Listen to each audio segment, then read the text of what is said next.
inside. The old gods granted me a vision of the way to change reality. In the shadows creeping, can't rest your weary head. No time for you to sleep now, or evil it will spread. So gather all your friends and listen to my tale. Adventure story shaping the magic and the veil. Dragons, devils, demons, and creatures that I fear, and heroes of the north. Just please don't be scared. The heroes are the monsters to the enemy. It all depends upon the way that you perceive. Original GM, we're here to set you free. Come join in the adventure. Who you wanna be? Who you wanna be? We are we are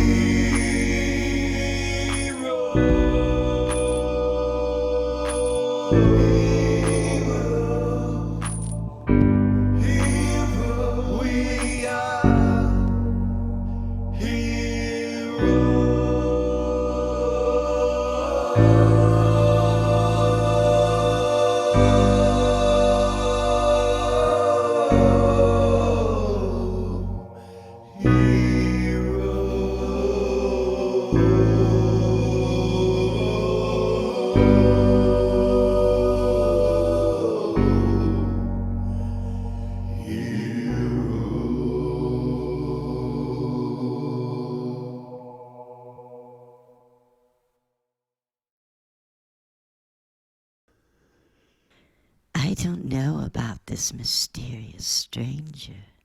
How do we know we can trust him?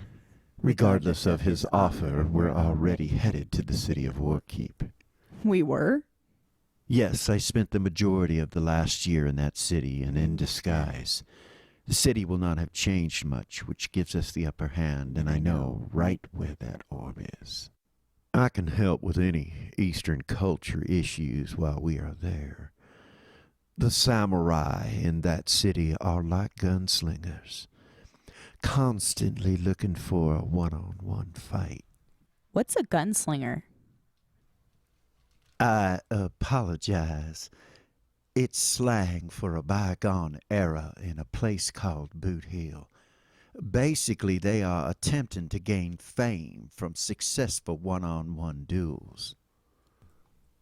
Yes, one-on-one duels are legal in the city of Warkeep. Does that mean if I hit a motherfucker with another motherfucker, I'll get in trouble? But if I just hit a motherfucker, I won't? Basically, yes. A bit more to it than that. There must be a challenge, an acceptance of that challenge, and a witness. Destroying public property is frowned upon as well. So magic missile is preferred over fireball? Either, as long as it only harms your victim and doesn't destroy property. Well, I don't trust this mysterious stranger. I will have my children take a look into finding as much intel as possible. You have children? With the birth pains of building this guild, I consider each one of my assassins my child. Okay, it just kind of had that Loth vibe for a moment.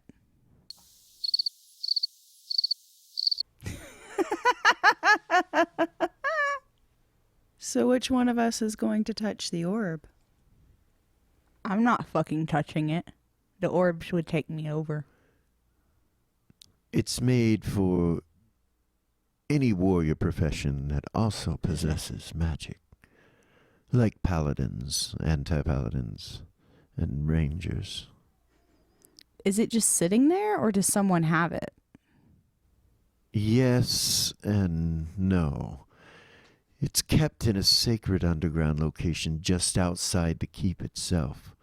A place called Aeon Zuul, which is located directly below the temple of Tiamat. Only the most sacred of hierarchy are allowed in that place. Guys, I just got a telepathic message from Mal. He said he and Tuffy's research uncovered that all the orbs are accessible by all the gods involved in their creation, but only when close to their centers of power. Well, fuck me. Yeah, I experienced that in Warkeep. Does that mean we have to leave the orbs behind on this mission? Then again, Tiamat told me we were allies. The meaning of allies does not extend to every aspect of one's perception. As long as we don't use them for divination, it shouldn't matter, right? Wrong. If you use any power from the orb in Warkeep, she will know it, and our job is not to be seen, but to sneak in, steal the orb, and leave unseen. This city is not much different than, say, Monarch, save for the laws. But we still have to sneak in another way without using the gates. Never leave or enter the city through their main gates. Other gates inside the city are fine to pass through. I assume it's magical protections against enemies.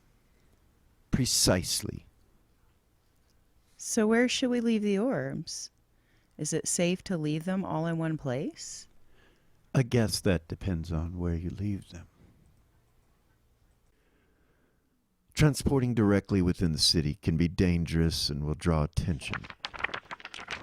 We will come down the northwest path called Darken Road. The place we are headed to is in an inn and a tavern called the Roost. It is the headquarters for the Phantoms, an underground resistance.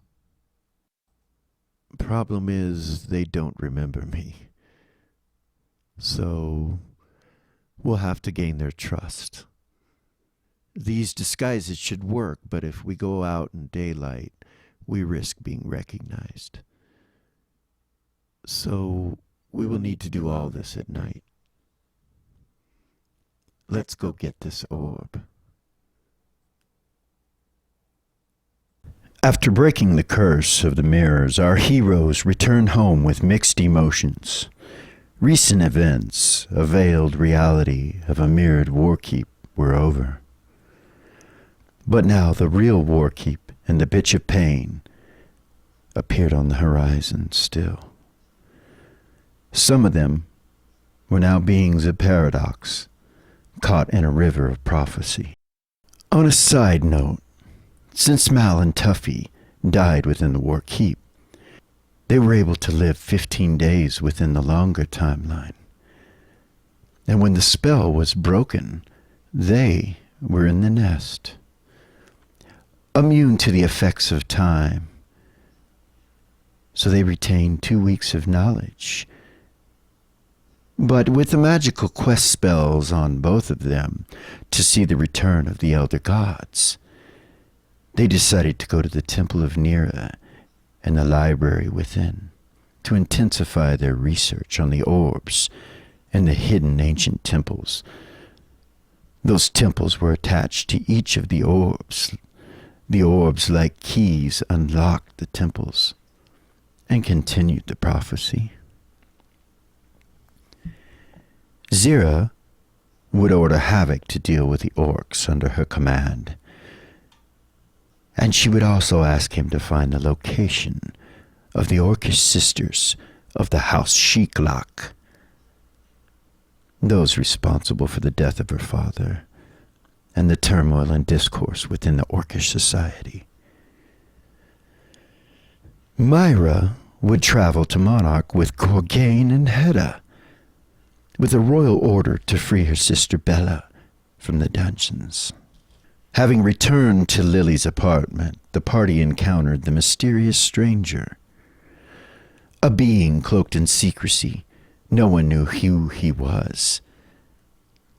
The party's last encounter with him involved a deck of many things, and Myra had drawn a card that made her the owner of a stronghold within the ethereal plane itself.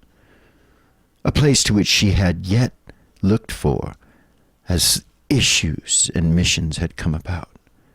The stranger told the party that if they went to Warkeep and retrieved the orb, not for him, but to simply do it, he would allow each of them to draw from the deck of many things, one which he held that had no negative cards left in it.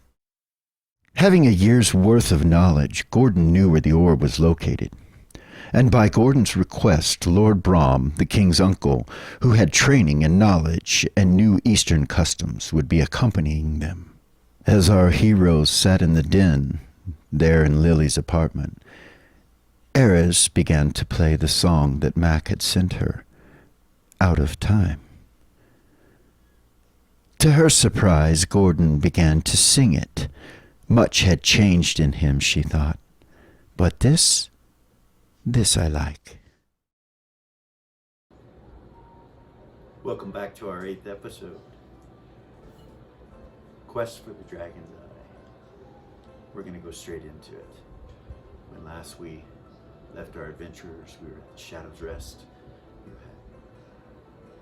been waiting for Erez to go through her curse and the affliction that makes her stink and rot, and her flesh has got boils on it, pus. She's sitting alone in her room. The rest of you were all in the room next door to it, except for Brahm. He's got in his own room. Has recently been in there. Cat is with you. You just got the spirits of the Terrathron out of you, and you destroyed them. The first 2 that you've actually killed. And now you know that they have a weakness to lightning. At least on this form. Their attempts to turn you into a Terrathrane, or a being of their ilk on the prime material plane in another body, were thwarted.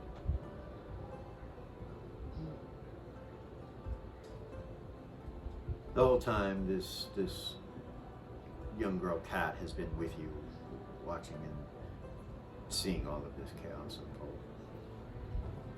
Last game, you found a necklace, or the game before, you found a necklace that you still have. It was within a hidden compartment in this room. And we're going to start, the party had decided at the end of last game to wait until Erez's curse had left her to do it. So we're going to skip ahead 4 hours at about 4 a.m. in the morning. We're going to start with Erez. You're alone in the room. Really, the only thing that you've done is trained your snake. You knew Snake a trick, right? Yeah. And you encountered a watcher who came by order of the queen, and you scared the shit out of him.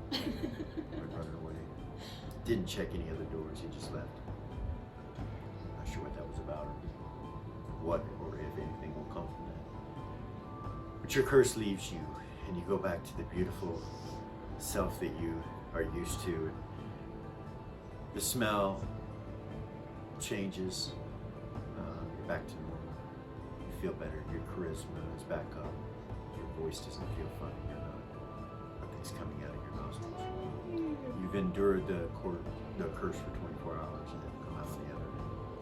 What do you do? I will telepathy the rest of the party and tell them the curse is over. It's done. Yay! I'm back to normal. Come join us. Yeah, Gordon she says. will. She'll get up, make sure she's got all her stuff, and walk out. Okay. Lock the door behind her. All right. You yeah, you still have the key. You lock the door, and then Erez is gonna. You just knock. You just get there, and the door opens. Gordon lets you in. He gives you a hug when you come in. I'll hug him back. Okay. He's not on the bed with Lily, right? He is. I promise. He's everywhere. Okay. He gives you a hug. Everybody seems to be very consoling, I would suppose, you know, after the encounter. Cat waves at you from where she's at over here. She'll smile at her. Welcome back. Thank you. Alright, so what's the feel? I'm fine. I'm good. Yeah.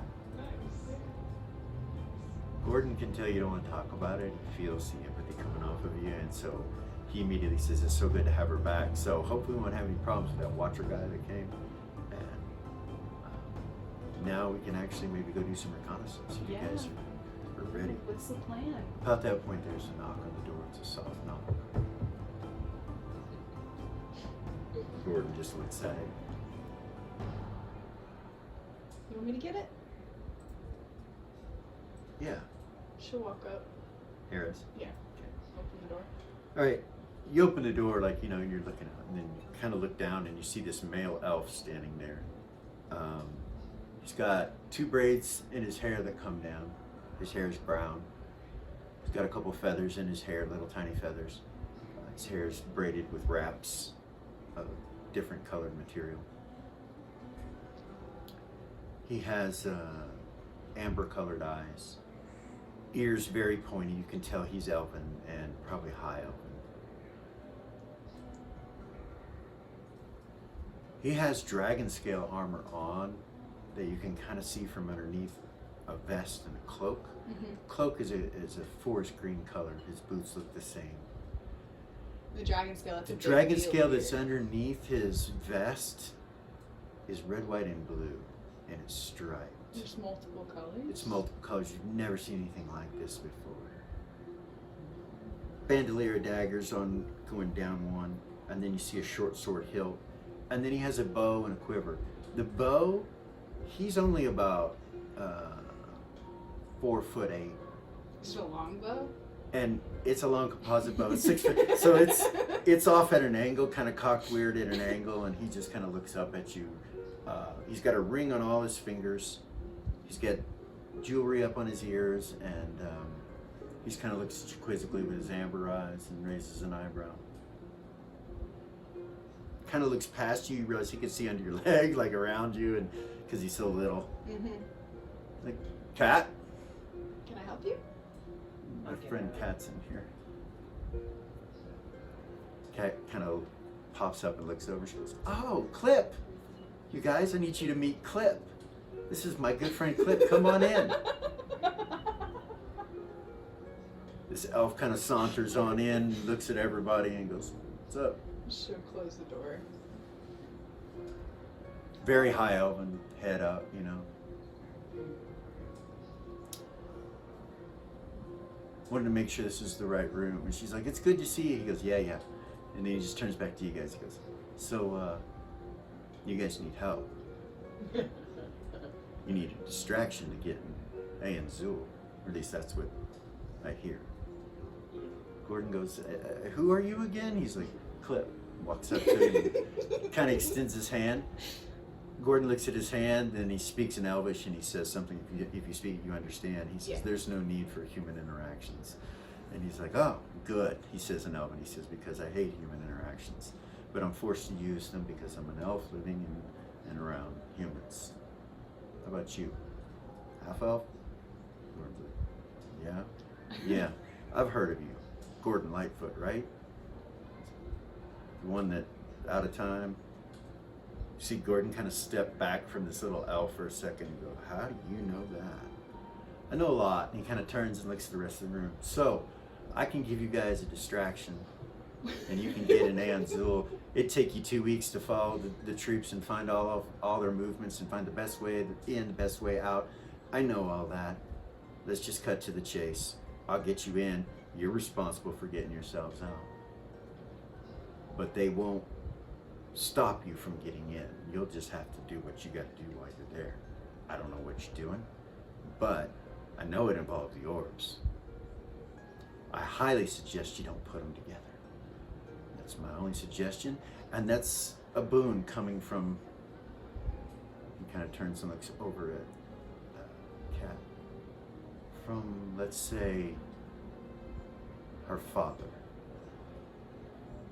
A gift."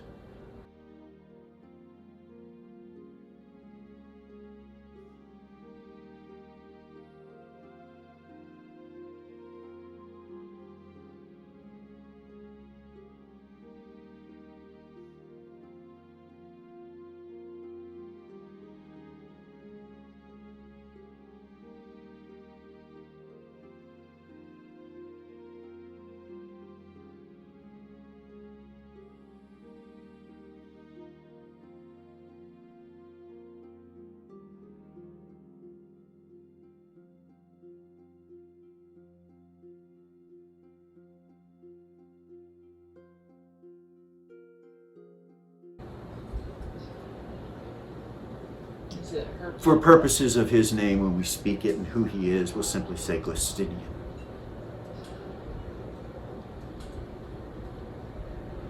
Some of us call him father, some of us call him grandfather. Nonetheless, he's an ally to you presently.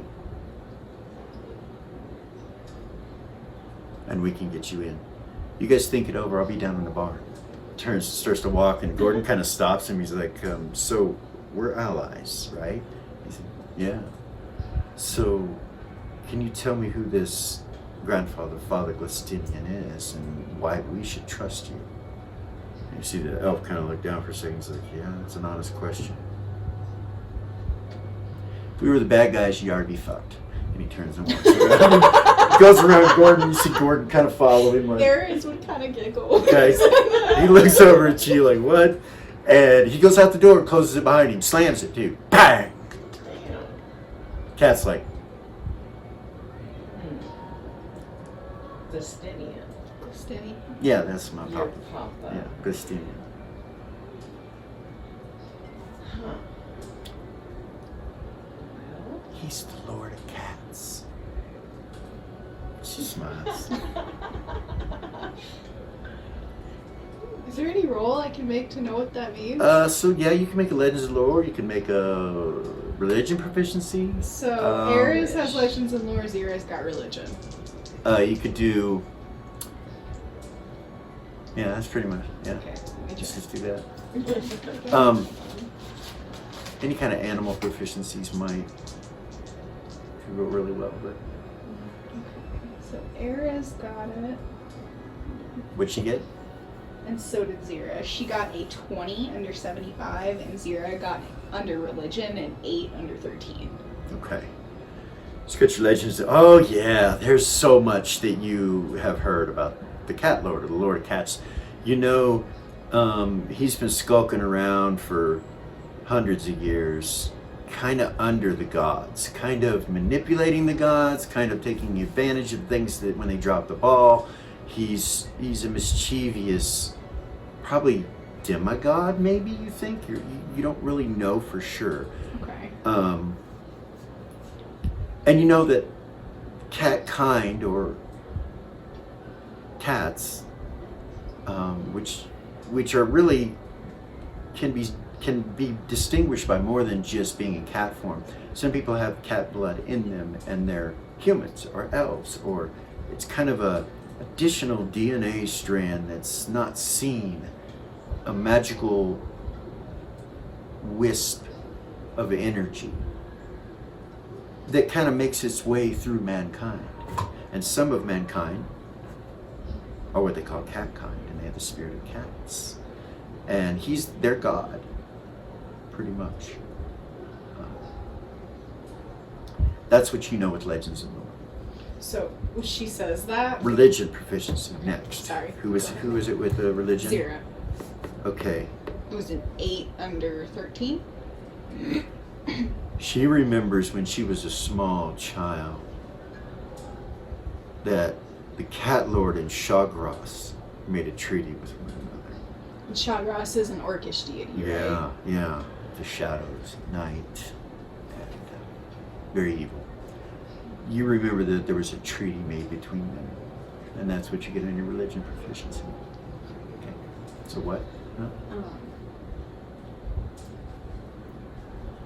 Yeah, so when she says that, Ares would look at her and be like, so you're the daughter of a god. Just look at her. She looks kind of confused, and she goes, "A god, like, Or a demigod. like Tarnak, like that? Yeah. I don't think so. I don't pray to him. He doesn't have any priests, so I don't think he's a god. He's powerful, though.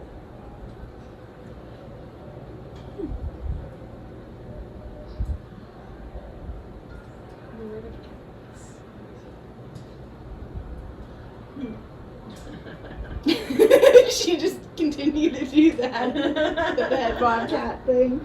Goodness.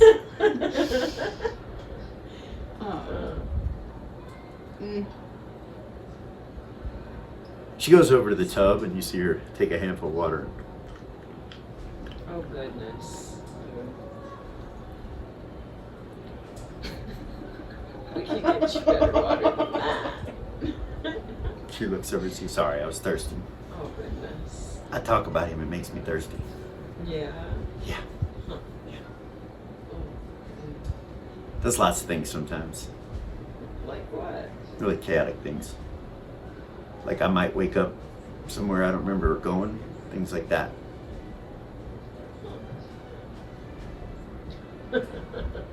But if Clip's gonna help you, that's a pretty big deal. Yeah. Yeah. Yeah. Yeah, Clip's a cheetah. He's Yeah. really fast. He carries the cheetah blade, the artifact made by the Cat Lord.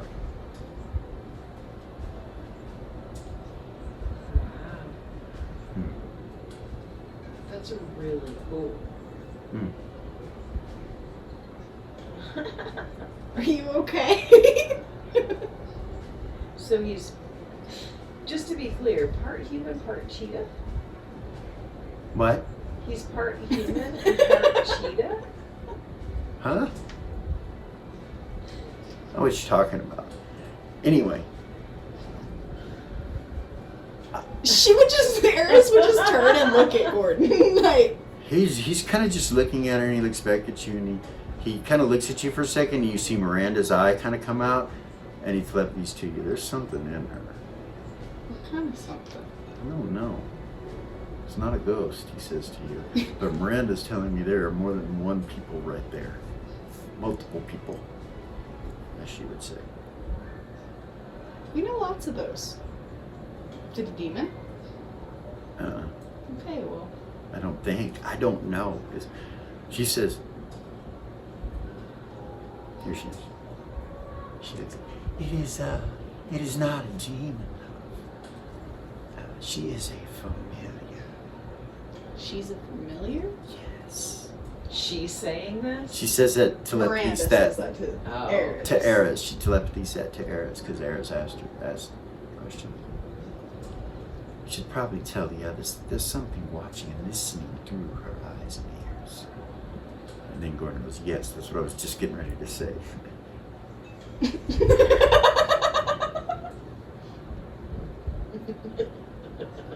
You mean like you were just getting ready to take a bath earlier? You stink, you know. Never said rangers should smell good, he says. Take care when this is over. I wonder how many times you've said that. Eris would say that back to him when he says that. Kind of giggle. It's okay. It's just a musk. No worries. Talda goes, hell, those pants, those leather pants he wears are like pretty much attached to him now. I think it's his second skin. She just looks at him, glares at her. Come on now, guys, this is not about my Okay, hygiene so- right now. So I would tell the rest of the party about the familiar thing. Okay. She'd telepathy the rest of the party and be like, so Miranda says that she's a familiar, that there's something watching us through her eyes. Her papa? Yeah. Yeah. Yeah. I personally think that we should take Clip's help. That's my opinion. Gordon whips around. He's like, you want to trust that little elf? Really? Why shouldn't we? He knows everything. I Yeah, mean, exactly. So, no? you might be right. If he were bad, wouldn't they already be here on top of us? Unless he's leading us into some sort of trap, but I've never seen him before, I can tell you that. So that's a good sign. It is. So let's go down and talk to him. Alright. Let's go. Goes over and grabs his stuff and puts his shit on him. You guys exit? Yep. Yeah. Okay.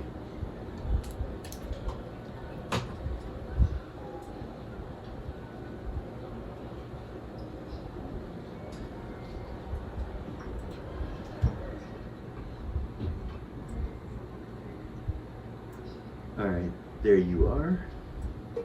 You guys just gonna go to the bar like you did before, probably. Clip is he's sitting down here at the bar.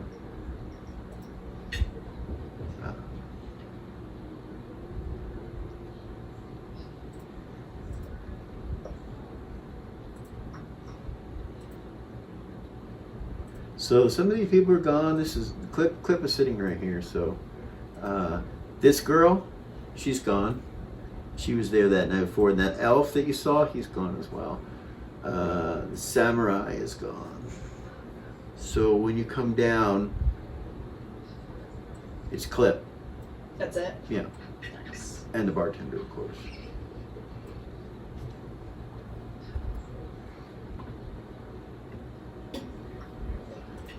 You all come down to the bar and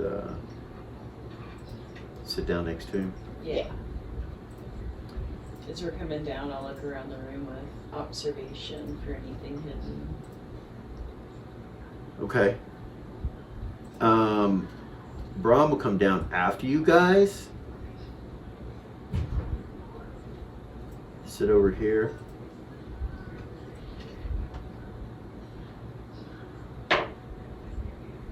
Talda just kind of stands over on the other side of Brahm right here.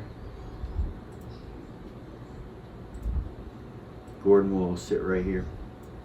Okay, so you guys are all there. 4 under 18. Okay. Seems empty, you know, which could be strange or could not. It's late at night. It's 4 a.m. No waitress, just a bartender. Nobody else in the bar but Clip.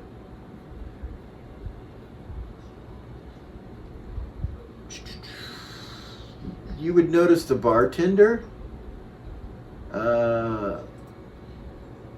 seems to be minding his own business, kind of. As you come up, he first looks at you guys and then he says, "Would you like anything to drink?" Mm-hmm. He will get you guys whatever it is you order, and he gives it to you for free. He doesn't say a word, and then he kind of goes down by himself at the end of the bar. Nice. And Clip kind of looks over at you guys. Don't worry, he says, we can talk about what we need to talk about here.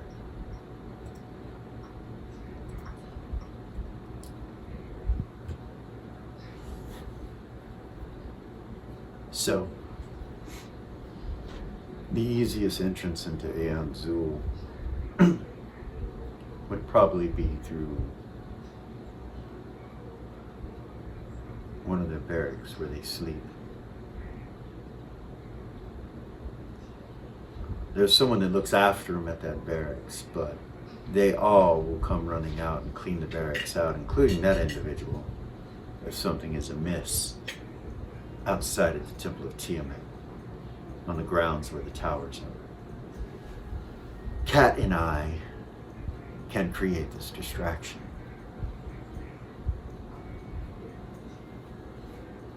I think if you come in through the north gate and you come down into Aeon Zuul to the northwestern building, close by there, and wait for them to leave till the distraction takes place. Watch for patrols that may be going too, and get in there and in the office and through the secret door of the tunnel that leads down into Aeon Zuul. There will be a trap door somewhere on the floor. Could very well be guarded with some sort of trap or heavy lock mechanism. Might be a powerful gate door. I don't know. I do know that it's there.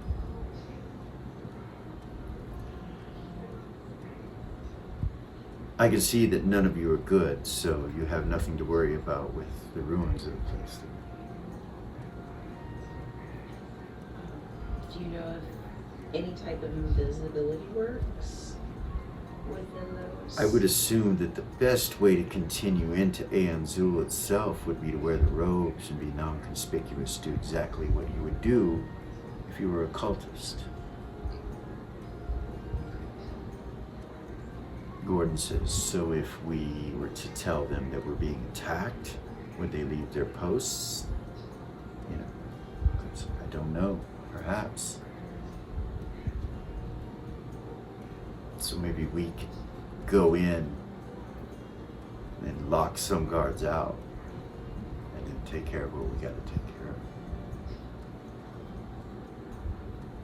There are many other exits out of Aeon Zuul. Two of them are spiral staircases that are attached to the towers themselves and the temples of Tiamat. I would not suggest using those. There are others that are staircases. And there are 3 others, besides the one that you will go down, that lead up into other buildings, depending on where you are in Aeon Zuul. Well, we have maps. Would that help? Should we pull those out and you can show us exactly?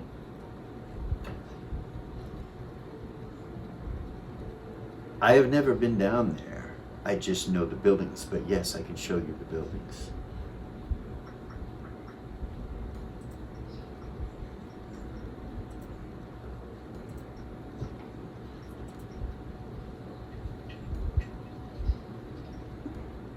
She looks over at Zero. For what? Maps. Oh. Zero always has maps. Hmm. She's That's the map. right. She's the map keeper, man. Yeah, that's right, isn't it? Yep. So, as far as a map of Aeon Zuul itself, Yeah, we don't. you don't have one of those, but I'm going to bring this up for you because this is Aeon Zuul and what you will know, okay? Okay. This is the underground, and what he's talking about presently are these 2 spiral staircases that are on the map here. I will mark them for you so you know what I'm talking about. One right here. One right here. See those? Did Yeah. they show up? Okay. So that's the 2 spiral staircases. The one that he's suggesting you go down is this one here. There is this one here as an extra one. There's this one here, and all 3 of these go to another building. He tells you he believes there might be 1, maybe 2 more. He's not sure to go to other buildings, but we don't have that intel. We know for a fact that the towers go down, these 2 locations here. We know for a fact that this goes out of some sort of underground tunnel that goes down, and the same with these over here. And we know the buildings that those are all attached to. However, this one is the most vulnerable because we know for a fact that it's in an office, that basically when you go into this place, it'll be where they're all housed and where they sleep. And then there'll be a hallway with another office. Within that office, we know there is a tunnel. And we know it is this tunnel right here. Okay. So, That one. Sorry. right here. Gotcha. So, having a look at that now that you've kind of seen that, let me pull up the war key and pull up the war quarter. And you guys can see where that's located at.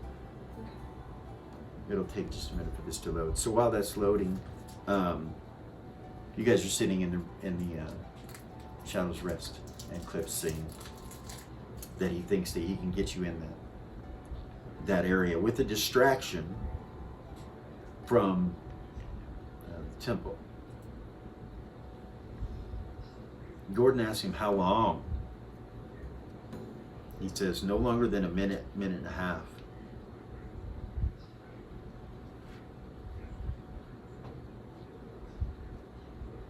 It's better than nothing, I guess. You know what I mean? It's So, something to work with. Gordon says, so you know the patrols? And he's like, yes, I know where we can go in at. Or should I say you?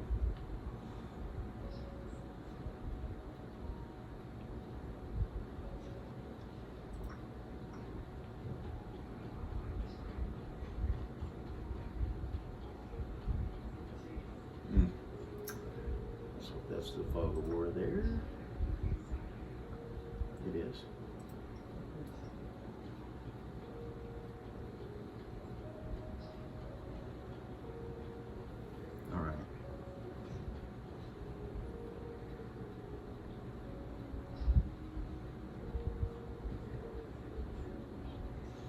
So when you think of that down there, Which gate? He's the north gate. Mhm. So The one that's closed. first let me show you this.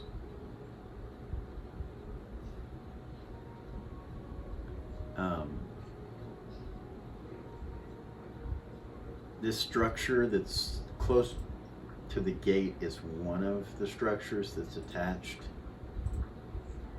to the underground. Right there. That's the far left one. Okay. This one here, under that tree, is another. That building there, and then the one that you guys are going to go into, ignore that one, right here.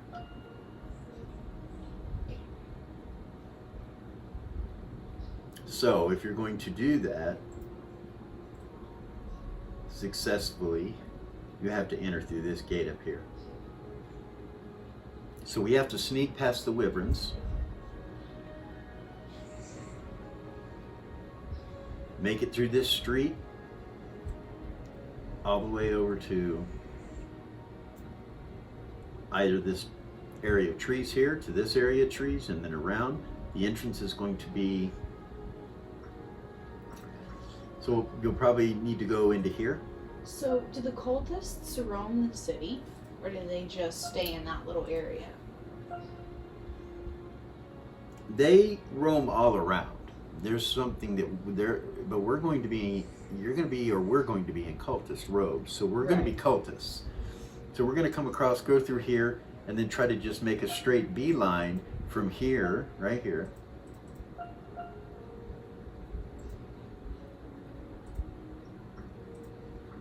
to right here, after they come out. I'll be making a distraction for you down in here.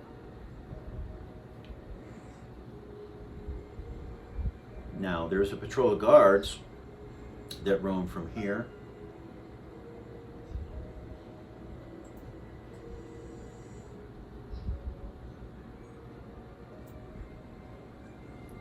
And they go around, they go to this gate here, and then they come around this way, that way, and back this way.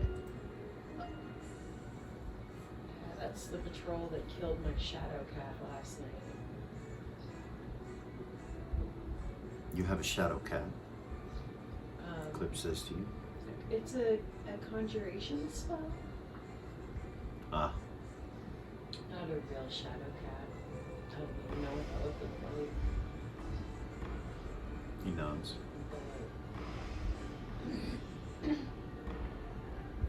I used that spell last night to try and do some reconnaissance.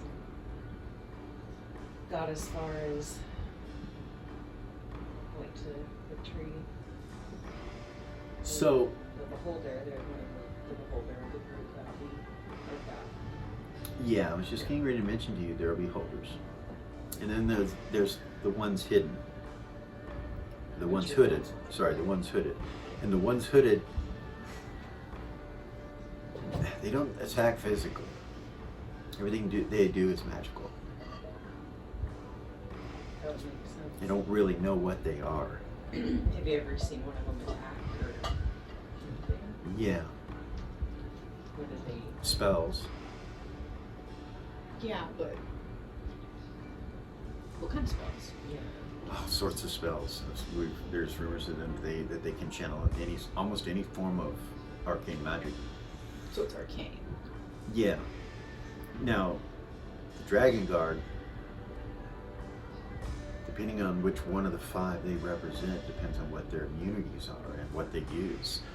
The red ones, the ones that follow the one, they use fire and they're completely immune to it. So their armor corresponds with which.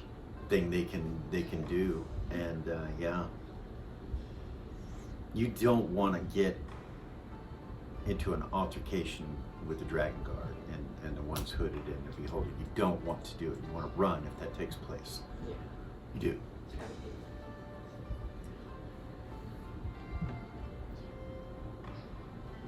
You know, if it was just the Dragon Guard by themselves, it'd be tough.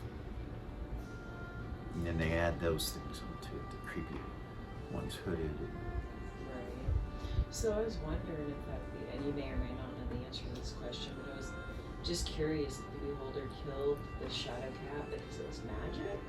Or did it, like, think it was an animal? No, Did they they're just kill vicious. animals? They hate Like, everything. They will kill anything that does not control them.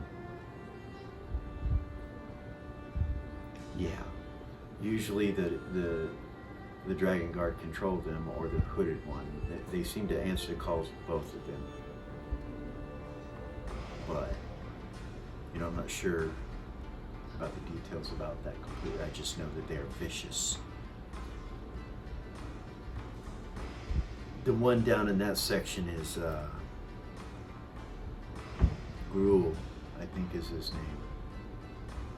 Yeah, Behold. His name's Gruul.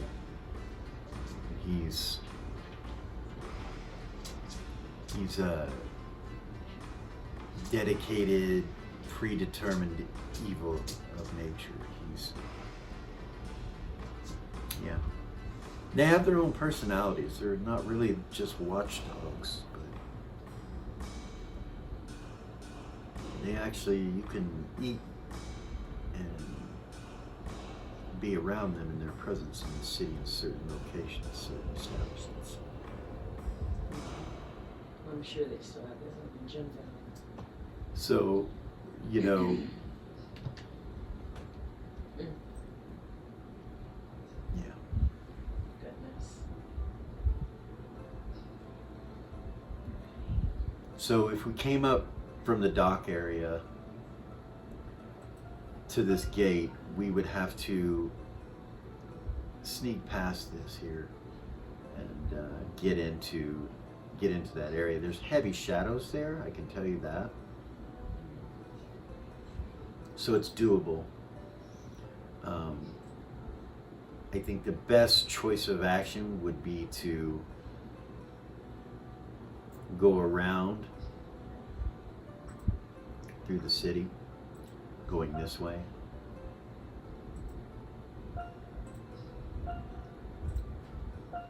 So on and so forth until we got to here. Then coming through here and sneaking in through here. Then to here.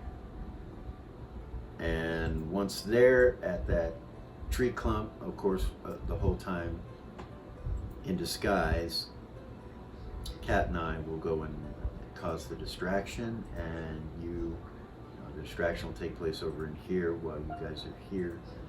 And as soon as you see this place right here unload, you go in and look for the way down. Now, we'll scatter after our distraction, but I will try to come back if it cools off a little bit and maybe Follow us?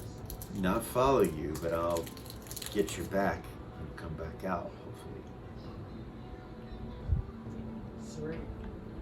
We also have to come back out and make our way out of the city. Right? Yeah. I would Or suggest, is magic different down there? Can we? I would use- suggest, oh no, it won't be. They're still in the city. I would suggest going out the way you came in. Unless you're unable to. I would not suggest flying.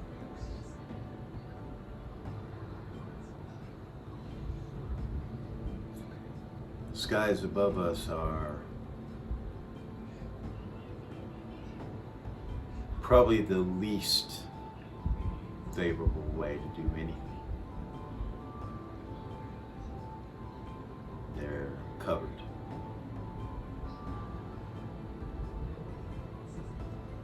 Just alone with the wyverns, they're covered, but there are dragons that guard the city. Depending on where you are, you might even see one.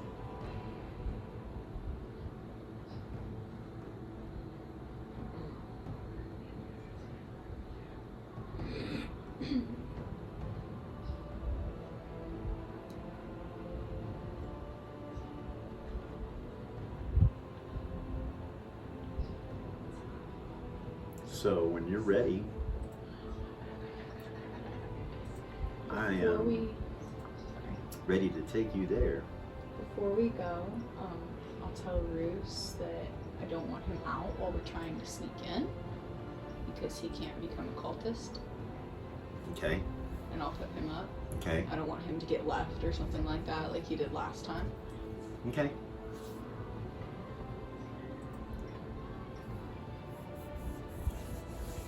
So we also need to change the way we look, yeah? No. No, just put the robes on. That'll do it. Should we do that before we leave here? Oh god, yeah. Yeah. You think? Yeah. Right. Yeah. I mean, and I still like, I wish that we knew if using invisibility set off any red flags. Probably. For protections or like if the Wyverns have got something they're looking for. I know, that's why. It probably is something that wouldn't be good to do. Would just draw more attention rather than actually hiding. I think the word hiding is we need to non-conspicuously make our way there as cultists. Don't hide. Not just walk. No. And did you finish reading that book? Yeah. Okay. So you and I together hopefully should be If she able didn't to give it back, she will. I don't remember. Yeah, she took it back. Right? So, Lily and Zira, I have that knowledge. Okay. So, and I'll tell Lip that. So Like I read this book yesterday that I was able to learn all of this stuff about them. So it hopefully will not be quite as scary as we're thinking it will be if we do happen to run into anybody and have to talk to anybody. It might be okay.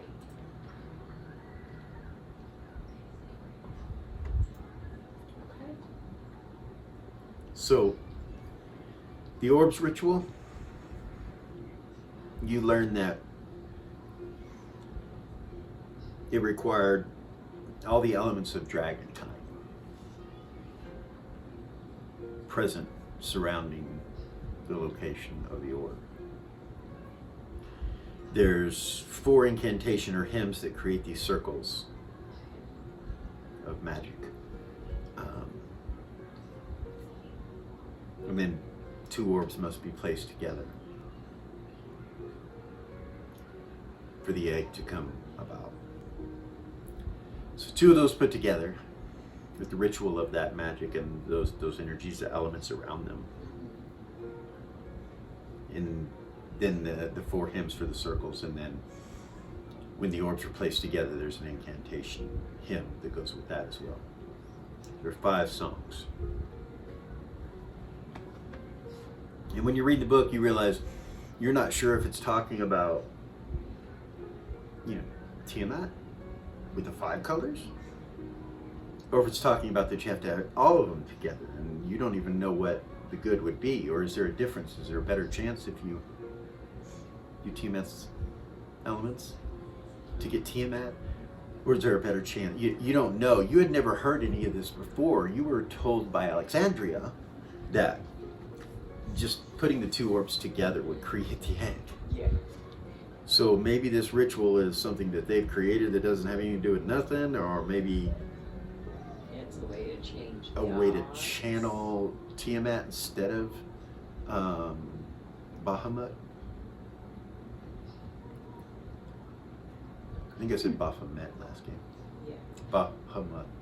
Bahamut. Bahamut, the platinum one. So, the legendary king of dragons. Yeah. That's the other side of the coin. The Tiamat. So, Yeah. Clip will say, when you're ready, I will guide you to the city and what I know of it. Ready? Let's do her up. Put her cloaks on. You put your red cloak on. Mm-hmm. Both Zira and Eris. You shrink down to, how tall are you? Zira is 5'10" and Eris is like 5'2". Okay, so half your height is what you are. You're little. You're 2 foot something here. Lily, Yeah. you're 2'4". She's like. You're 2'4" inches. Because I'm not short enough already. Goodness. You're so cute. I want to be cute. So Clip,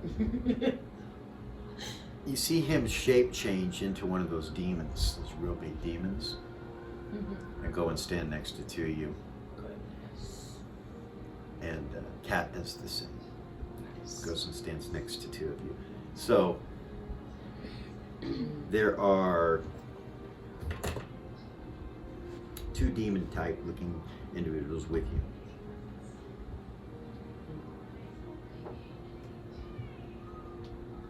So what 2 do you break off in? I mean, you're all going to kind of be So- walking together or close to one another, Right. but you'll be definitely separate. So my thought would be just in case Zira and Lily shouldn't be together, since they're the only 2 who Yeah. know anything about like their traditions and their language and all of that. So like, say we get stopped, like one of us should be with one group, and one of us should be with the other, so we can be the one to talk. If you feel me, if need be.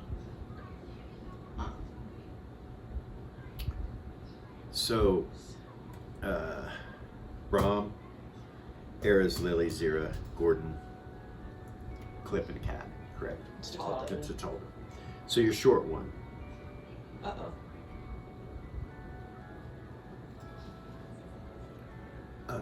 Clip will say as long as we walk semi-close together, it should be an issue. Okay. The subject comes up, we're fucked anyway. Because they don't speak the same language we speak. Unless you can speak it. We can. Oh, The forked tongue is what it's called. okay. The, All right. We read a book. So I would suggest we divide into groups of 3 then. Clip says, my only concern is you're getting out. I don't know how you guys are going to do that, but I can cover it if you can cover the doors. Gordon says, I'm not concerned about us getting out. I was gonna I say. have a plan. Yeah? Yes. Care to share? In your head, he says, not in front of him. We don't know him well enough yet for me to start sharing all my dark secrets. About that point, you get a telepathic message. Oh, hold on. Hold on. Lily, you get one too. Yours is from Myra, and yours is from Gordon, as Okay. usual. Just Zira or Eris too? This is just Eris.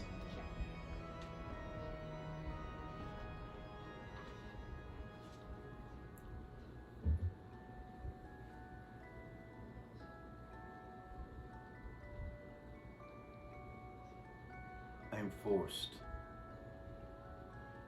to make a gut-wrenching decision.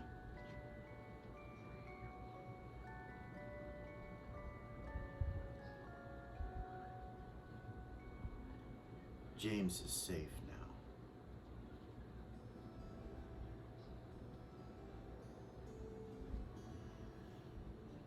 It is our children that concern me. It concerns me. It is our children's welfare that concerns me.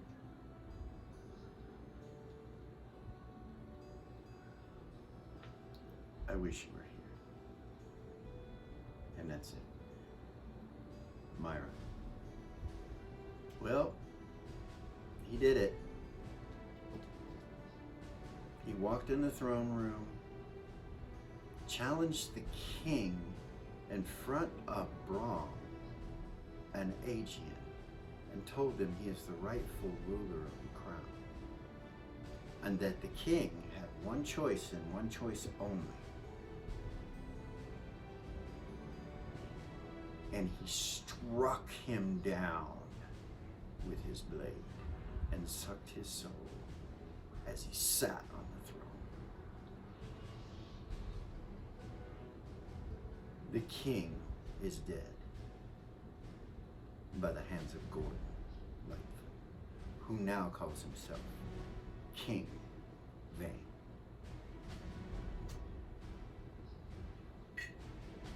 I don't know what to do.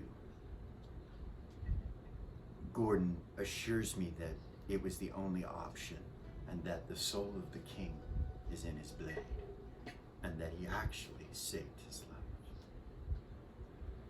What ensued after that was what I can only describe as godlike powers from Gordon. Brahm couldn't move, physically could not move. And the words that came out of Aeon's mouth had no sound. Then Gordon looked at them, and I don't know what took place, but they stopped.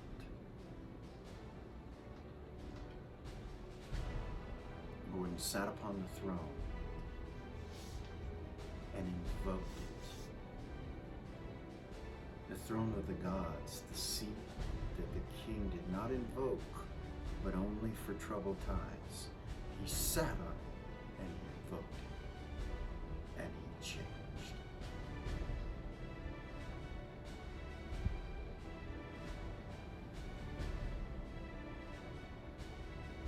He has put the city in Aeon's control now, and he's gone to the east. When I asked him what I should do,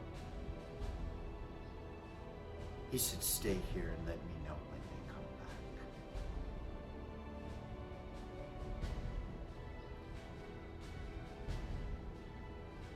And then the telepathy ends. At the end of the telepathy, you can kind of hear sobbing a little bit, like very confused sobbing. So you guys are standing there and you've all started to don the robes.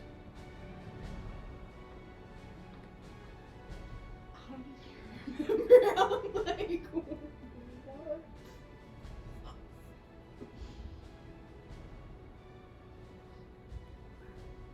So you're standing in the room with him, and you know he's not changed. He's lived through all that. He remembers everything, all of it. And he's aware that we're about to. That you're learning, yeah.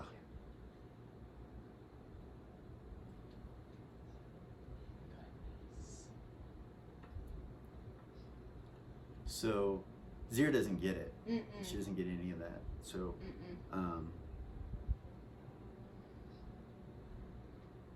she's sitting there. Clip kind of turns and leans forward past Gordon and looks at Zira. Is Zira? Yeah. She looked at him. Kind of looks back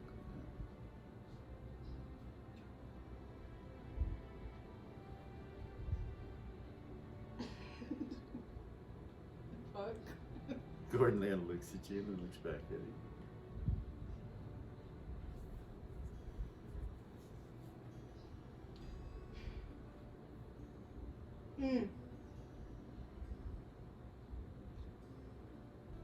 Zira's like, what the fuck, why are you looking at me? She doesn't say She that says out. it. She doesn't say that She doesn't? out loud. No. Okay. All right. No, she wouldn't.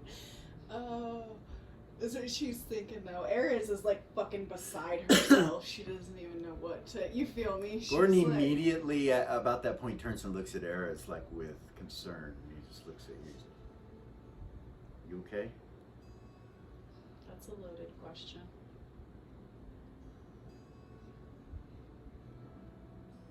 You know, it's relative. She kind of look at him. Yeah, it's okay. We'll talk later. He nods at you. Miranda says to Had you. to bring the kids Miranda into it. says to you in your head, "You made the right choices."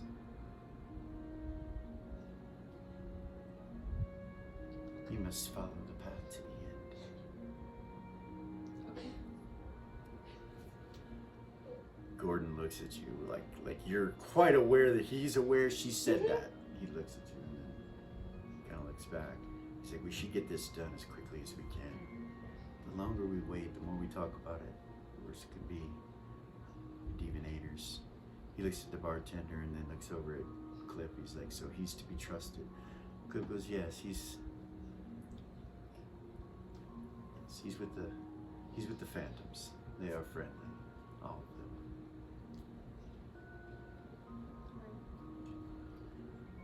Let's go.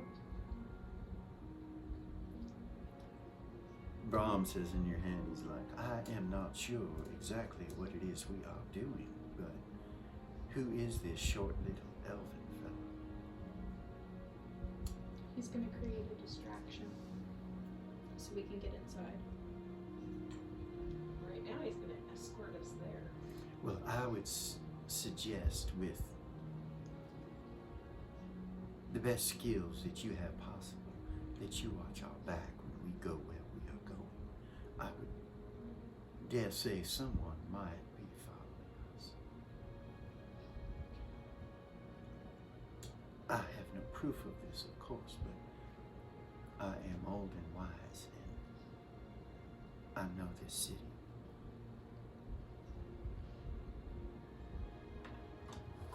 Does he say like all of us or just Eris? He says it just to Eris. Just Eris? Yeah, just to Eris. She would tell him, So- you know, I don't really have. You think he does that because you have a better opportunity at convincing people than he does Mhm. of things. So if he tells you and you Right. tell the party, they accept it better than he does because your charisma's better. Right, all that. right. She would tell him, I can tell everybody, Gordon and Zero would be the ones to see if anybody were following us. Be their thing. Tell them. She does. She'll tell them we need to watch our Or he would backs. say, "Tell them." Or She'll- shall I? I'll get it. She'll telepathy. Make sure you're watching our backs, making sure that there's nobody following us. Gordon nods at you. Um, He kind of waits for everybody to walk over towards the door. mhm. Yeah. He'll open it. Everybody's put their robes on, right? Yeah. Okay. Pull him up tight around me. Mhm. So you're short and little. Covered. Ron put his on. It looks funny. I mean, you all look funny. You look like a bunch of Ewoks walking around here. You come out of the Shadow's Rest. It's about 4:30, 4:20 in the morning. It's dark. Flickering torches and the sounds of nightfall are all about you. You feel a tenseness in the air. And you guys make your way around this cross. Would seeing if somebody's following us, is that tracking or trailing? It's trailing. It's trailing. Yeah. So as we're walking, Zero will be trailing, Okay. not conspicuously. You know what I mean? I do. Says it's a dex check. I don't think I've ever used that before, but my dex is 19. Yeah. So you'll need to have everybody else use it with you. Like you're going to need to help them along with it. Right. You know, like you may have to tell them to go to a certain spot. But it seems like Clip's moving and clicking along throughout the city in a very timely manner. You realize that he knows the city well. Right.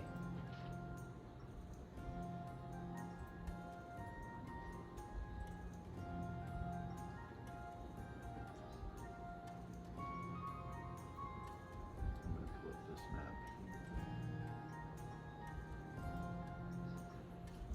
So nobody's using like hide in shadows or anything like that. Clip, he's moving in the shadows, from shadow to shadow, but it's not like he's hiding in shadows. He's, looks like a demon, a big demon.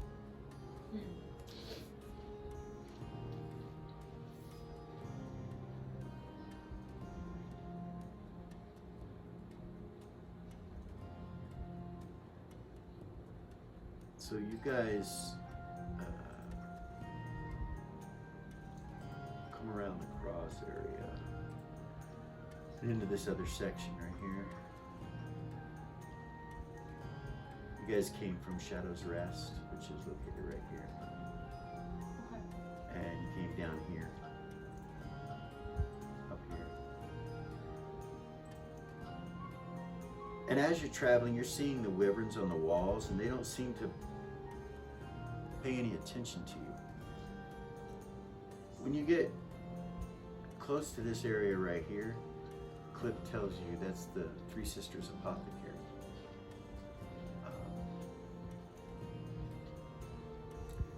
Anything untold, anything like poisons and things of that fashion, potions, various things, is probably the best place from the north to get them. I know you all are, what they call you, Beaconites? I know you're from Beacon, right?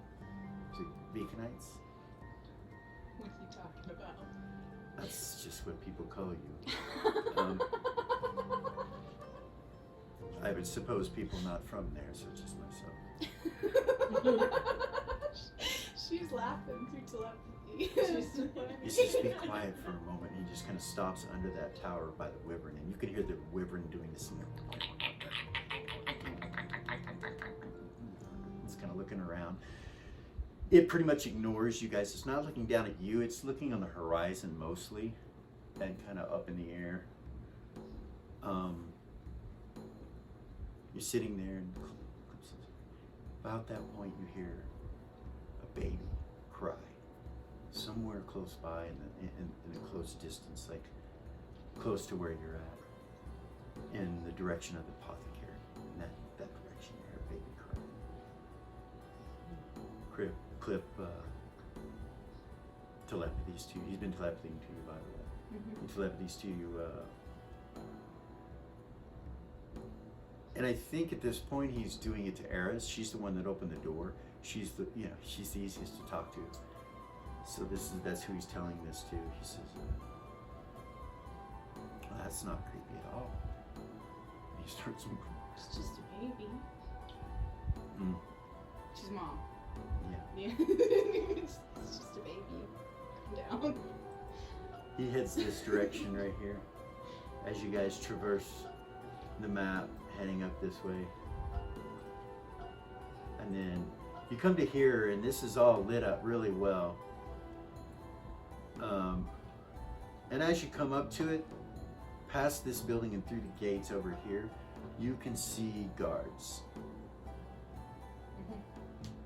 The familiar rainbow color of Tiamat in plate mail, with some large 12, 13 foot tall, they range, but this one is 12, you're not sure, it's ways away, feet tall, in a purple robe. The one's hooded, is sitting kind of behind them, walking with them, and over its shoulder you see a beholder come, and it flies, kind of levitates over and right to the middle of the group as they're moving forward to the gate to where he is up in front of you guys. They can't see you. I mean, they can probably see you, but you guys are just right at the edge here where the light is, and you're walking real slow when he gets to the light. So he just continues to go without stopping in this direction, right towards the gates and right towards them. Nonchalant, like we're supposed to be there. Okay.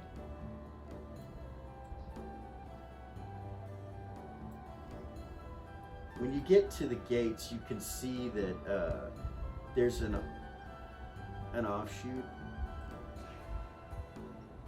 that has no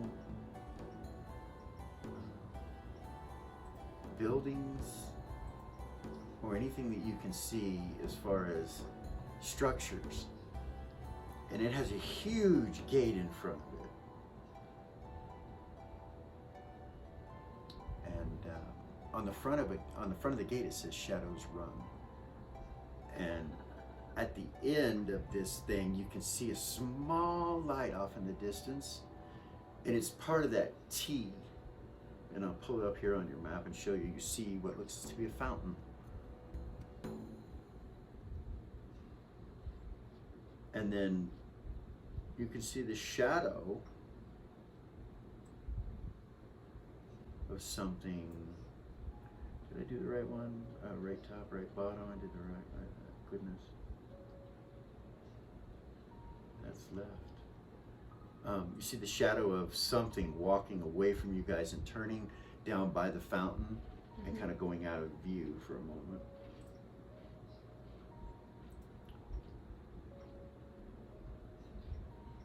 Again, trailing, making sure there's nobody following us.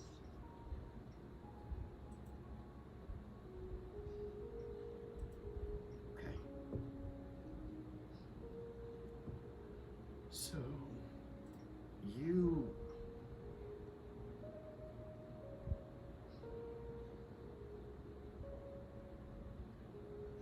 when you leave from the baby area, it feels like you're being watched, and you turn around and look and don't see anything. Like, you look in the shadows, you look on the rooftops, you kind of look up the tower at the Wyvern, it's not looking at you as you guys are moving away. You just kind of turn back and like look. You don't see anybody, but it feels like you're being watched. She would say that. I don't see anybody, but it feels like I'm being watched through telepathy, of course. Okay. Feels like we're being watched. I don't know if I'm just being paranoid. Could be the Wyvern, Scorpion says.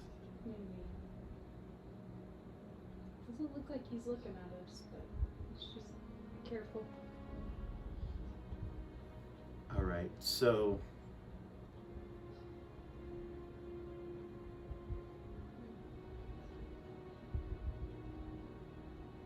as you guys get up past this building and right at the gate to the area called the work order right here, the work order gate, that's the area that you look down over here. It's called Shadows Run. And down over in where it turned is where you saw whatever it was right here. That's the fountain right there. And then whatever was walking walked that way.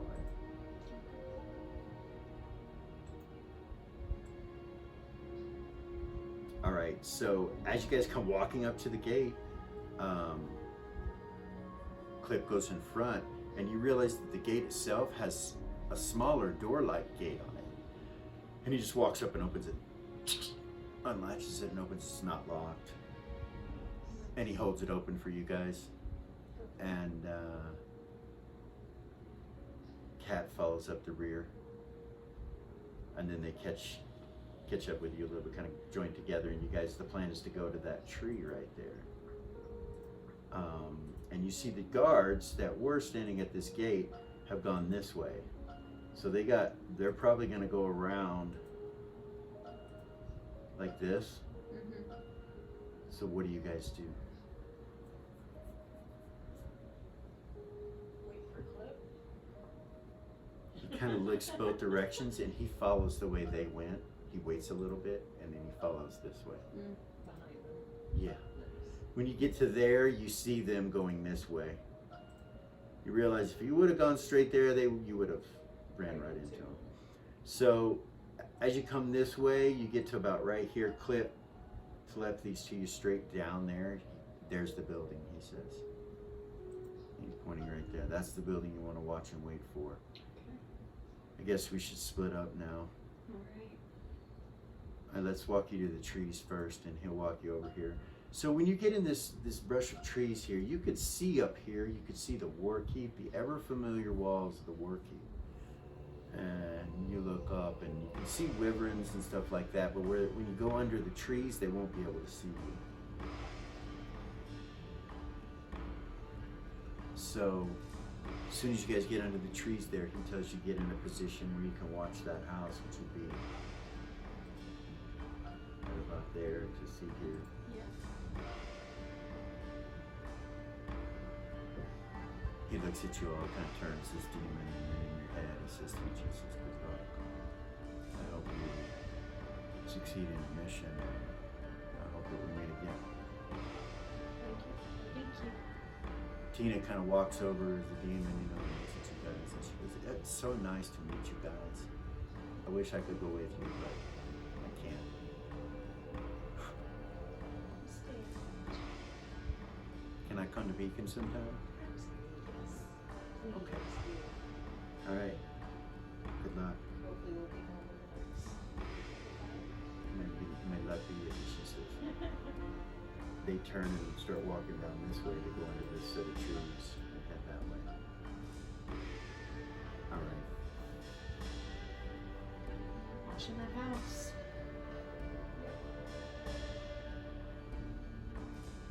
So, a few minutes start to go by, and you guys are just sitting there. You haven't heard anything. This guard troop, after about 5 minutes, you see them come up towards this gate up here again, up that way. Are they going to be able to see us when they walk by? So when they come by, when they come down here like this, there's a building right here that's kind of in the way, but once they get to about here, if they looked off through the trees, they could see you there. If you moved over here behind this building as they came, right here, you might get away with it, but you're not under the trees and you could be seen from the tower here. Other option is to go from there under these trees. Or yet again, another option is to wait and time it to where they're over here and then you go. I don't know what you want to do, but Gordon would suggest that we get right here and then somebody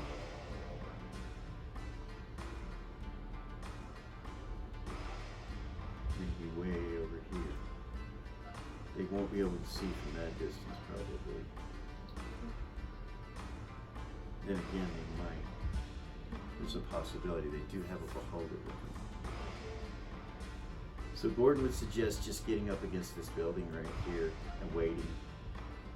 We can look once something happens, but what if, so then he says to you, what if they get to here and the distraction takes place and they immediately come this way? So we need to watch them. Right about this point, they stop at this gate here for a little bit. They just stop right there. Yeah.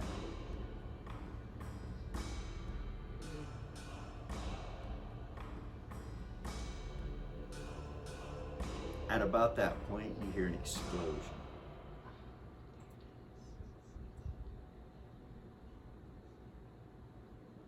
So do the guards come running when that happens? And it happens in this area over here at Aeon Zuul. Between the two towers, you see a puff of flame and smoke rise up into the air, billow up into the air like a mushroom cloud. And you can hear a few screams along with it. So I need initiative.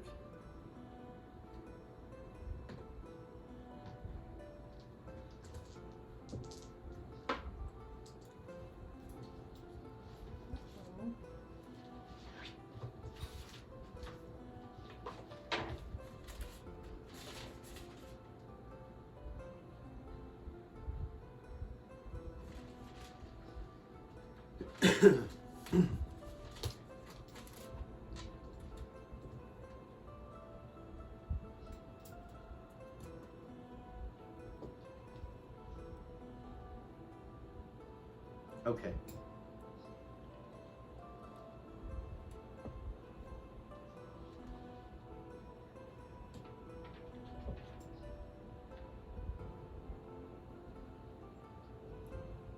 What'd you guys get? Paris got a 9 and Zero got 5. Okay. 4.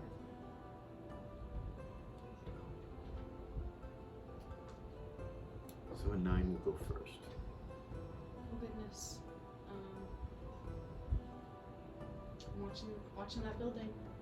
Watching that building. How far is it from me? So you guys are up against the building, right? So you guys are right here. So I would move. So you can't see that building from where you're at,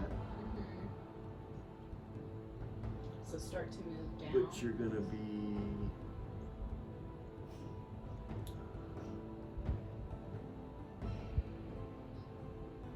30 feet to here from where you're at. From there to there's 30 feet.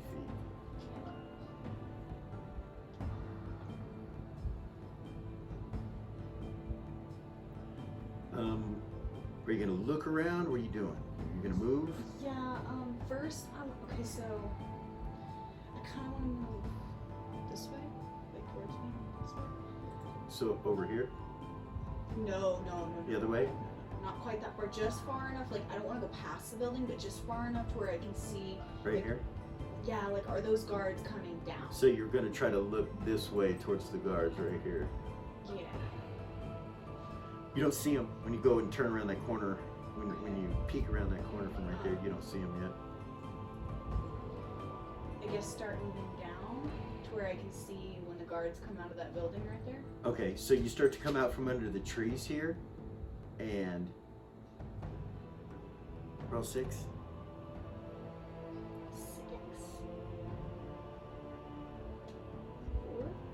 Okay, never mind. Were you gonna go to right here where you can see? Yeah.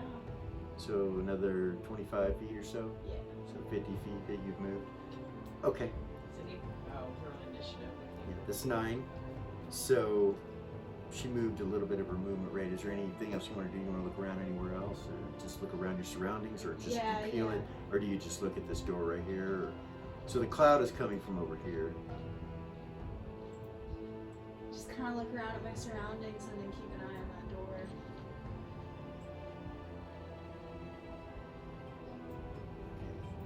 Roll 6 for me again. Act surprised. 1. All right. You do notice they're not looking at you, but at the top of the tower there is movement up over here. So, like if they came to the edge and they looked down, they would see you right there. But right now they're not. So she would telepathy the party. There's movement at the top of that tower. I don't see the guards yet. 8. Brahm will follow behind you. He'll be right behind you.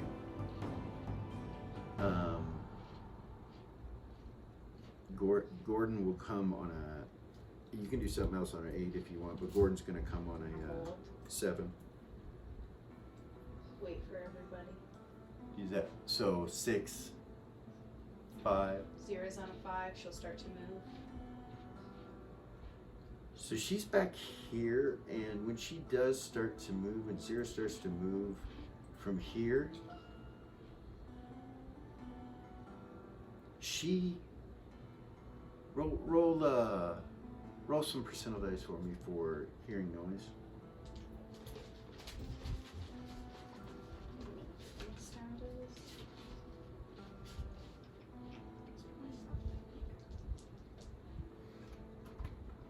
18 under 25. You hear something moving on the other side of the building that you're hiding behind, Mm-hmm. and going, so like you hear it over here, Mm-hmm. and it's going this way. So it's either gonna go that way, whatever it is, or it's gonna come down this way. You don't know, but you know that you're here Yeah. and that they are here. So she would telepathy the party. There's somebody coming down this alleyway. I can hear them. Okay. Who's still standing there with me? Just Lily and Tatalda, right? Yeah. So she'll wait. She'll hold and see. All right. So initiatives. 5, 4, 3, 2, I 4. was gonna hold. You're gonna hold. Okay, so we'll go down to the 1 initiative. On a 1 initiative, as you're watching this door, they start coming out. Okay. But you see a troop of guards right here Yeah. that came from this direction. That's who Zira heard. And they're headed straight down that way. And when I say troop of guards, I say the Dragon Guard, the 5 of them, the one's hooded, and the Beholder. And they're all headed that way. They're all headed down that way towards the Temple of Tiamat. Okay. So at that point, then Zero would start to move where everybody else is. Okay. You make it to there. Do you go, Lily? Tatalda will go. Okay, so everybody's hiding right now at this very tiny little spot right here, waiting. And they're coming. They're pouring out. You guys are waiting right here, a little closer to the building, of course, but they're pouring out of here and going this way. You see the little robed cultists, but you also see a few of the demons with them going as well. After the end of that round, you hear a second explosion. And the cloud from that explosion comes up over here, way down on the map. Mm-hmm.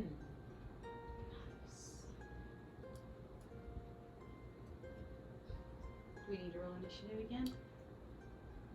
So right now I don't need an initiative from you because you really can't get yourself in trouble unless you really directly do. Before there was a possibility that you could have fucked yourself. Yeah. I had to give you the opportunity to fuck yourself. But this place seems to be pretty much cleared out. Do you want to start heading in that direction or just keep an eye on it or what? Yeah. Yeah. Yeah, do I it. said move quick. He did. He said we So- have less than a minute. So Or a minute. as you guys start moving, a few more stragglers start to come out, but they don't pay any attention to We're you. dressed as cultists. And you get to the door, and there's a few in there coming this direction, but you can go in and around them or whatever. They don't seem to, Right. yeah. It's up to you. You want to wait, or you want to go past them? They're piling out the door, basically, right? Yeah. So just like kind of let them by. Yeah, just let them by. Okay. They all seem to get out. Okay. You go in? Yeah.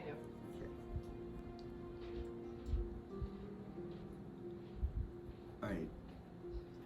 This place is what would look like a military barracks, basically. There are bunk beds on top of one another on the right and the left. Goes the whole length of the structure.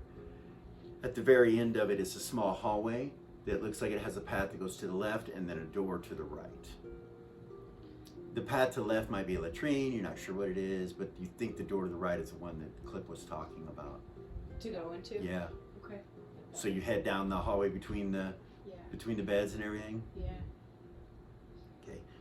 You make it to the doorway. I'll look at it for traps. Okay. Do you have a serious percentage?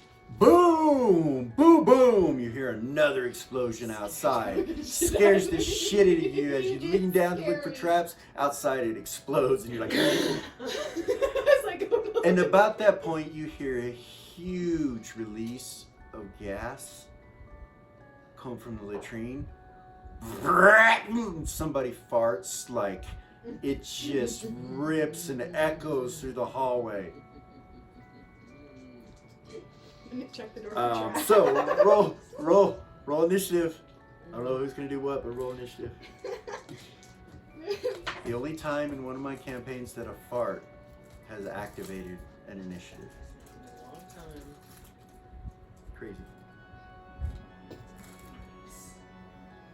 So Natural 10 with my dex is a 12. we'll go with Yeah. 10s or higher. 0 got a 12. 12s go. What are you doing? You're looking for traps, right? Yeah. Yep.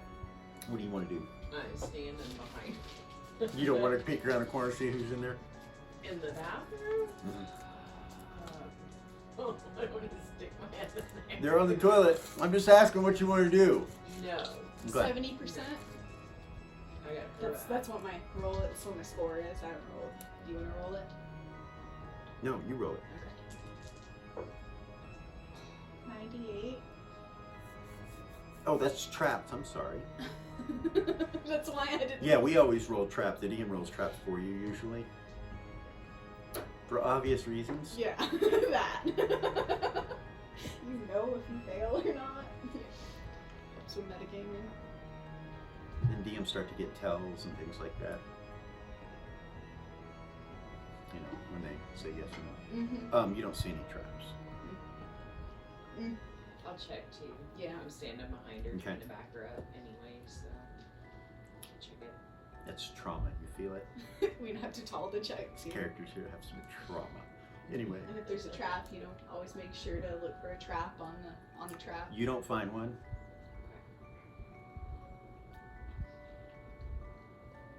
Really? Really? Really? Really?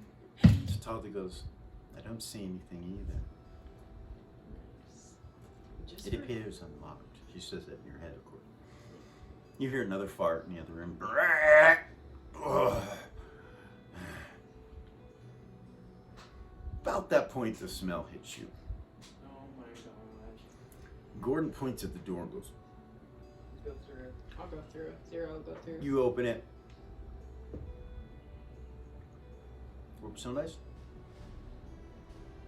0, right? 23? You open it with no noise.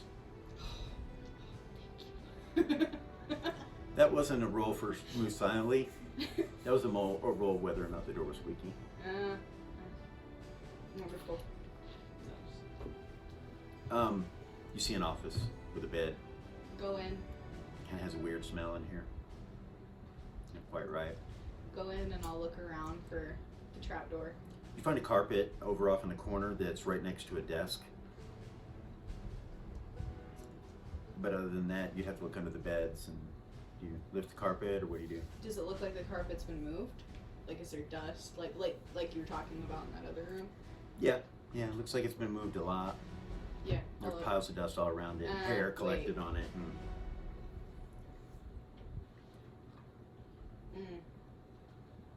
I want to look for a trap on the rug. You don't see one. Okay. Oh, goodness. I'm gonna invoke a detect magic out of my staff. You see magic glowing underneath the rug. And tell everybody. Okay. What color is it? This is Lily. 2 rounds a level. Okay. 36 rounds. Can you keep track of that for me, please? 34. 34 rounds. You mind keeping track of that for me? Yes.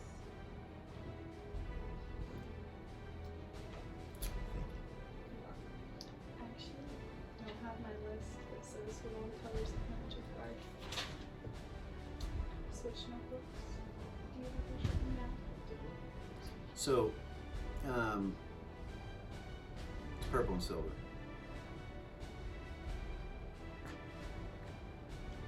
And tell her. Can I grab my book really quick? I'll give it to you. Will you? You got it written down in your book, you know them. So, yeah, it's divination. Divination? Yeah, What the fuck? yeah. Why is there divination magic on the trapdoor, you guys? Maybe it's from what's under the trapdoor. The secret door?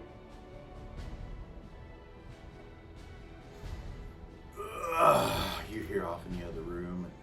They closed the door behind us, right? They did, and you hear some footsteps. Fuck, there's somebody coming. Fuck. I told to lock the door. She turns and she like looks at it kinda and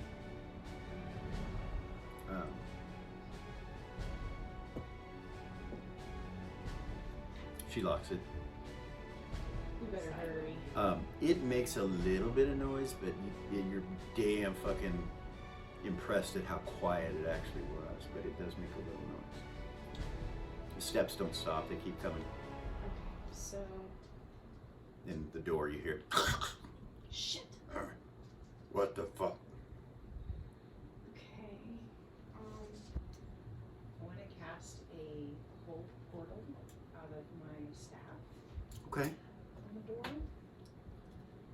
Range 2 yards of level.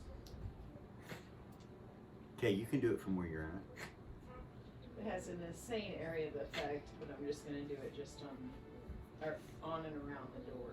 Okay. Actually, I could do that whole wall Okay. because it says 80 square feet per level. So the wall's not really a portal, Right. but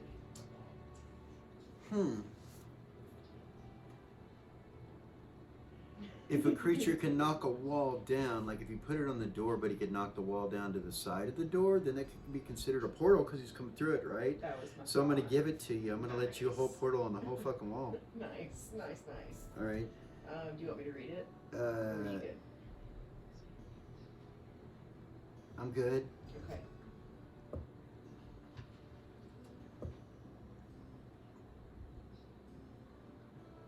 So something bashes on the door.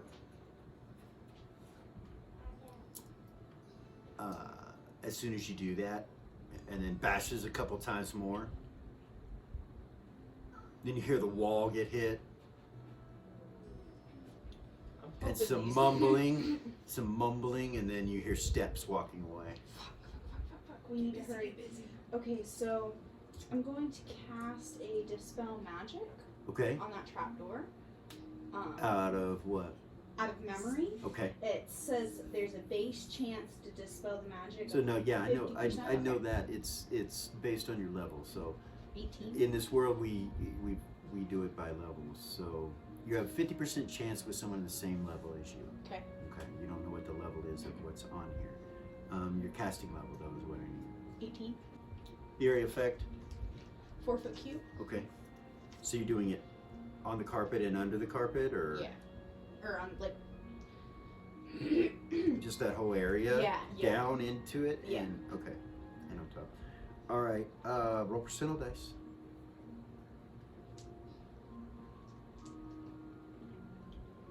Bow 8.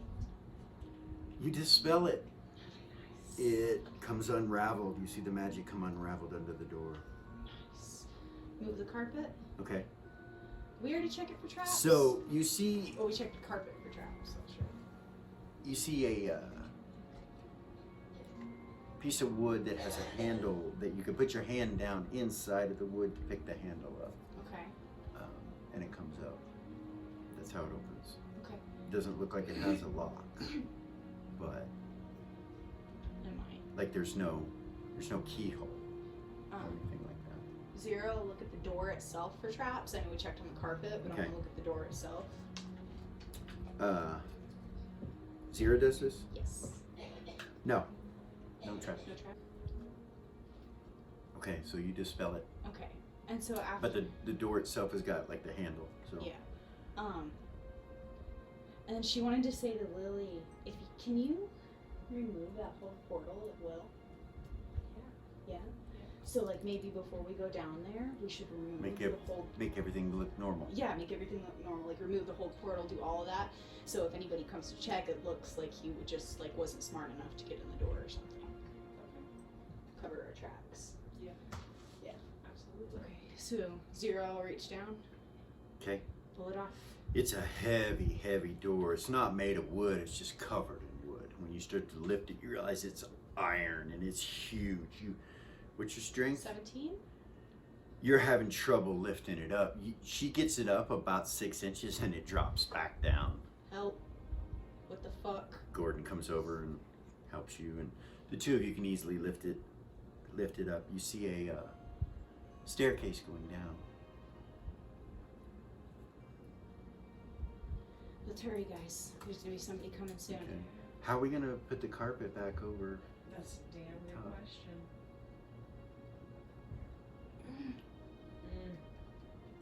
That would mean somebody would have to stay behind. Shit.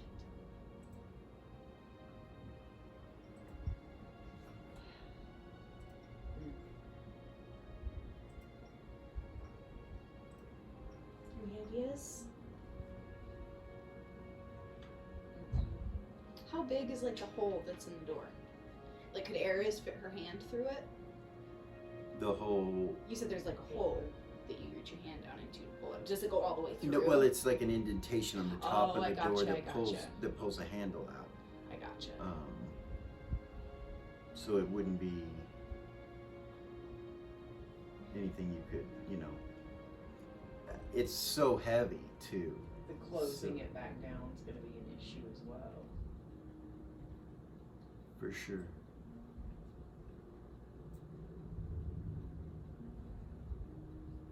Who's the strongest here?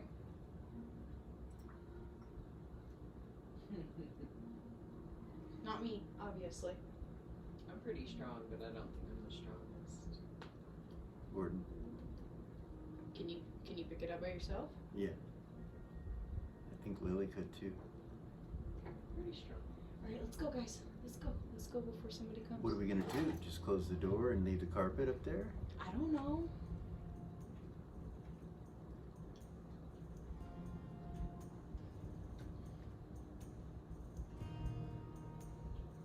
Do you have to see something to use your telekinesis? Your rods? Yes. Yes. Good idea. Good idea.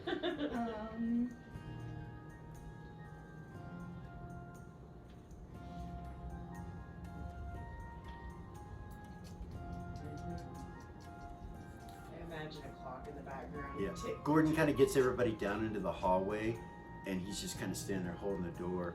And he goes and grabs the carpet and kind of holds it over the top of the door and gets it all settled and flat on the door. Nice. And then he starts bringing it down. Did you do that? Do you want me to pull a portal down? Yeah. Yeah, do that first. I will. Okay. Get the staff up, just smell it. Dissipates. Talda walks over and unlocks it because it was unlocked. And comes back. You get down. He'll bring it down, and then Talda will use her dagger to push the carpet so that when he lowers it down, it is flat out as best as it can. One thing. Yeah. Zira would remind Gordon, can't you go through walls? She doesn't get him. He kind of looks at you for a second, and he's like, nothing is. Really?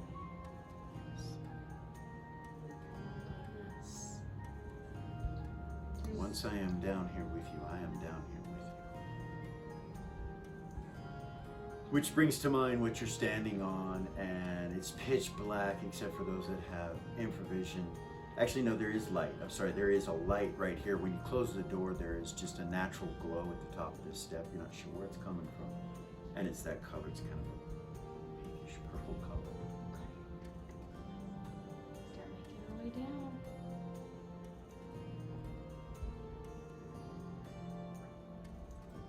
You said the stairs? And as you look at them, everything's made of like iron. It's like iron. Even the steps, the walls, everything. And the steps cascade down. They go down. And they come down to a door. Very thick-looking door. Ominous. The music. It is. And it's iron too, and it's solid. There's no windows, no keyholes, nothing. You want to inspect it? Yeah. Yeah. There's a handle. Zira will. You think it just swings open? It doesn't look like it has a lock or anything on it. So it is any of it magical? I've still got Yes, there is divinatory magic upon it. Purple and silver swirls on it. What Tell is up everybody. with that? What is the deal with that? Does it like set off some kind of divination magic or something whenever it's used? Is that possible? Like, I've never heard of anything like that, but maybe like a divination spell with like a contingency or something on it? Like I don't know. limited wish or something?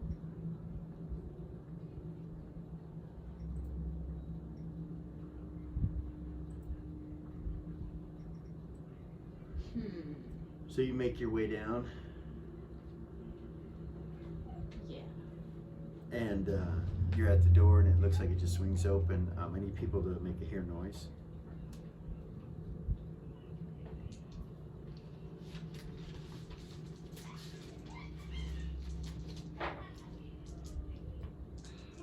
I think that's the first time I've ever got it. Ever.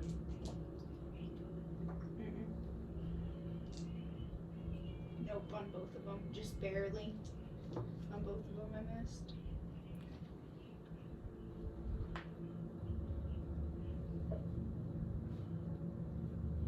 I got it. Sorry, you didn't. 27. You hear breathing on the other side of the door, and movement, plate mail. You tell everybody Okay. there's something on the other side of this door. And you turn to tell everybody you're doing telepathy, and you look, and you're all, short in little red robes. Okay, I'll try. We're still Yeah. disguised. Mhm. We should stay that way. You might be able to.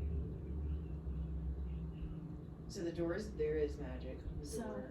Areas would telepathy everybody at that point and be like, so if we get caught, we could pretend that one of us is like hierarchy.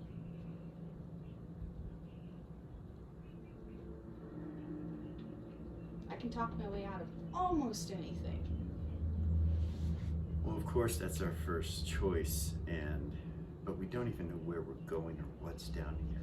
If we knew where we were going, we could just walk through whatever, but so maybe the best choice is just to keep walking until we see something Okay. and act like nothing's wrong. Yeah.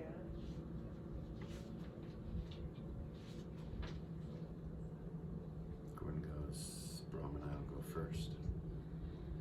Alright. Looks at Brahm readies himself, and he opens the door. And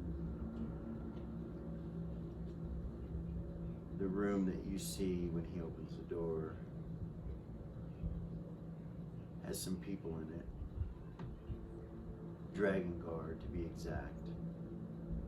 And one's hidden over by a huge statue with a desk. The guy in blue armor looks over at you immediately from the desk. He goes, looks at you. The guy in red sitting at the chair next to you just kind of glances casually up, and you see his eyes are burning flame underneath his helm.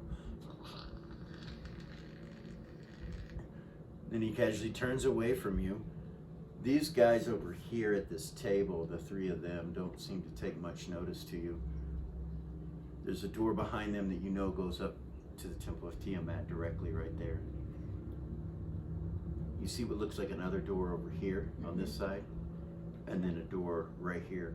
On the floor as you walk in is a stain of blood on the iron floor, all over it. Like something got gutted right here at this doorway. And then beyond it, you see a statue. And this statue is human in features, meaning that it's bipedal, but it has a dragon-like essence to it. Its face is draconic. Looks like a warrior type of some sort, wearing full plate mail with a helm that has two dragon horns that come up. By the way that it's built, it looks like actual horns, not like it's part of the helmet. Spear in his hand. And the statue itself is a green color, and his features are green. The way that the light in here kind of glints off of it, you see portions of what look like yellow kind of appear across this statue. And this statue, it stands about 20 feet tall, pretty big. Gordon and Brahm continue to walk, and he just goes to this door right here. Follow suit. He opens it, and the guards don't do anything. They don't say anything. They don't budge. Nice. You guys come into this room and you see a hallway. There's a light source that's glinting in here.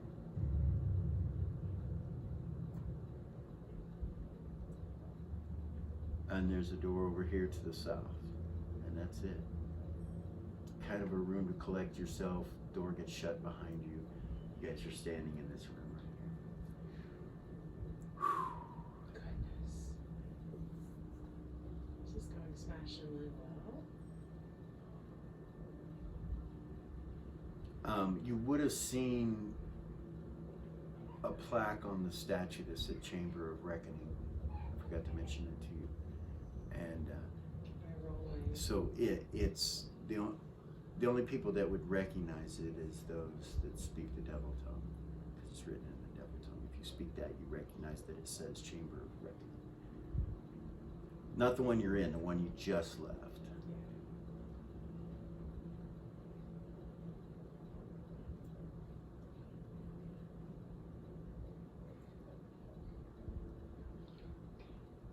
So, once we walk in and the door gets closed behind us, and have Zira look at the ground and see if she can see is there dirt on the ground? I know you said it's iron, but could I try to look for footsteps to see if there's one door that's more frequently used? You mean trying to, so They'd be tracking, right? it'd be tracking, I but have that non-weapon. yeah, but the problem with it being tracking is that this place is made of an iron or a metal. So the tracking is more like scuffs. So Okay. go ahead and roll into your tracking. I guess it's possible. And you're checking on the floor, right? Yeah. 8 under 13. Okay. Not the best tracker, you feel me? Not a ranger, Mhm. but I do have the non-weapon. Almost all the traffic that's been in this hallway, obviously not all of it like what you just came, people have come where you just came from, but most of the traffic comes from that door to this door with a large number, Okay. meaning 12, 15, So she. and then 7 or 8 will go back this way. Or 3 or 4, sorry, 3 or 4 will go back that way. So it's like some get left Ah. in that room. So she would say that. Okay. She would tell everybody that. It looks like traffic comes from this door to the other door, and then less come back the other way.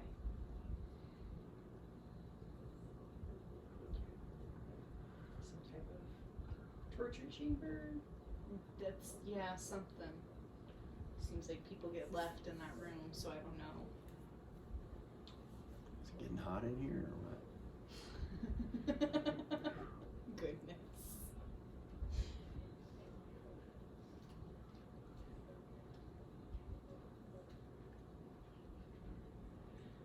What do you think? Gordon will check the ground too, and he'll tell you that it very much seems like people are being sacrificed by the looks of it, or for some reason. That would be an assumption, obviously, but there might be something bad, something Jewish.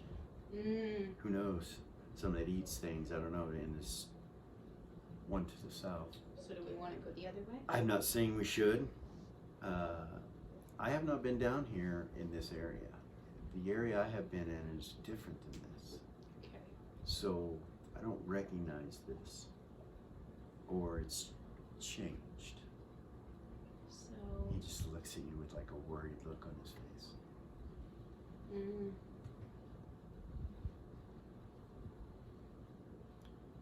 Then he'll telepathy everybody. He'll say it was never made of iron. It was stone. This is different than what I remember. Maybe they changed it later. I would hope that that's what it is, and they haven't changed it now, knowing that I can't pass through it.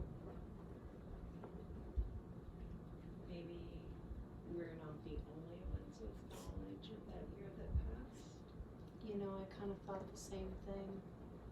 She was there. Zero would say that. The bitch. She was there. We saw her. We saw her. Towards the end. Right at the very end. She smiled at us as she stepped back through the portal. Like she knew something. I can tell you she wasn't on the Prime the last week. She was nowhere to be found. There you go. So is it this her that knows that? Or that her? Or Most both? assuredly she knows all that we know. That doesn't mean she knows we're here. We'd be in trouble if she did, right? He nods.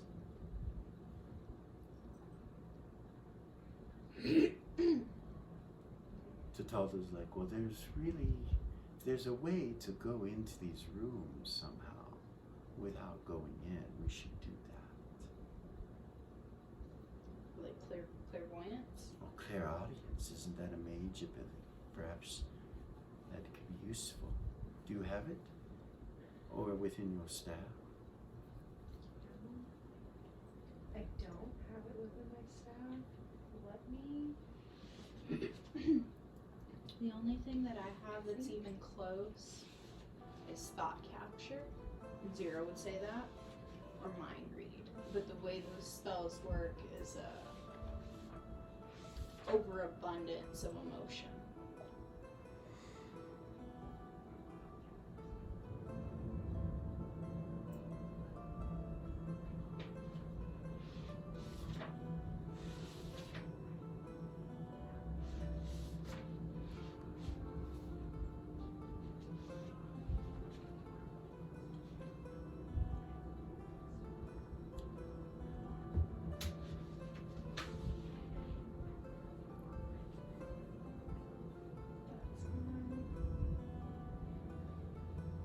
Their divination to talk that I don't have access to any type of divination because I've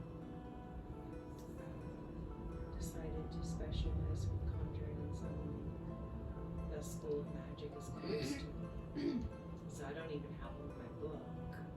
I don't even have copies. Very well. that someone This could is read. just an idea, I understand. I did think of using the shadow cat again, but I don't know that it can go through walls. We didn't try that. Is there a crack underneath the door? Yes, So it could go through that. We should do that. through both of them. We will do that. And none of them seem to be locked, you know what I'm saying? Mm-hmm. They're unlocked. Right. Lily, there is no magic on these doors. And on the one you just came to, I would have told you, but when you walked through that room, you did see magic on the statue. And magic on the door over here to the tower. Okay. And magic on this door. But there was no magic on this door. And I would have relayed that to him. Yeah, well, Gordon already chose it, but yeah, okay, so now you do, but these two don't, either one of them. So, in the room that you're in right now. So I'd like everybody.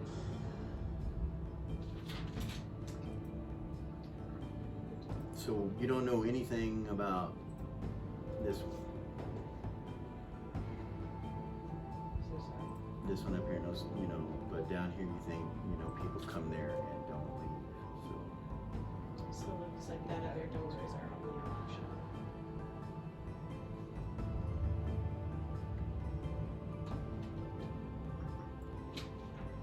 At this point, Gordon will say, maybe we shouldn't do something that can be seen or that might pull our disguises down.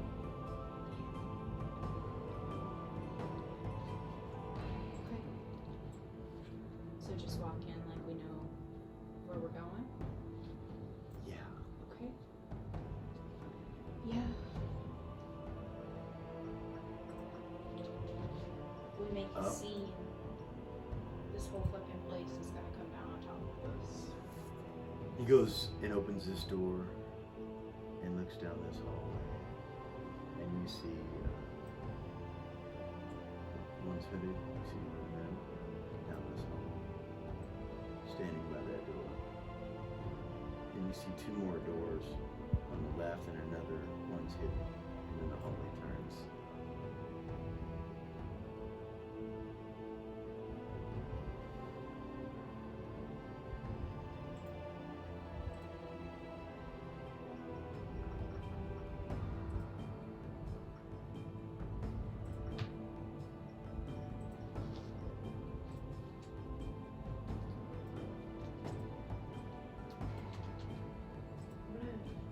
When telepathy Gordon had asked him, hey, if this is all changed because she has knowledge, the orb's probably not going to be what you think it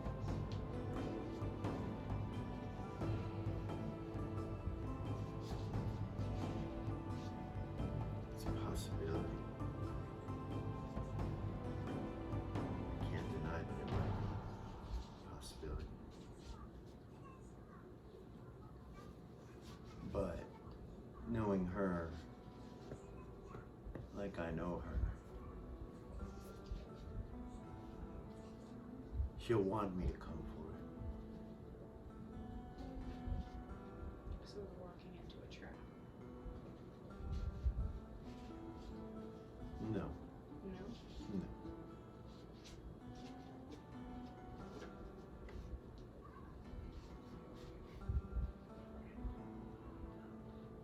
We would already be in trouble if that was the case. So she's unaware. He starts walking that way, going this way. You guys get up to where the ones hooded are, and as you walk past them, this is a pretty tight hallway. He just kind of squeezes against the wall more. He just kind of squeezes against the wall, or she, or it, whatever. But as you walk right up past him, you can turn and look at him if you want to. It's your choice. No? Zira? Eris? No. No? No. Okay. It's not. Alright, you walk past. No. No. No. Was that tempting? It was. Era's, her face is too recognizable. Feel me? I do. She's a bard, man. Okay. So it turns and you guys follow it, and it's a hallway that goes to another door. And Gordon keeps walking. He comes to the door and opens it, and you guys see another hallway with it, one hooded, another door.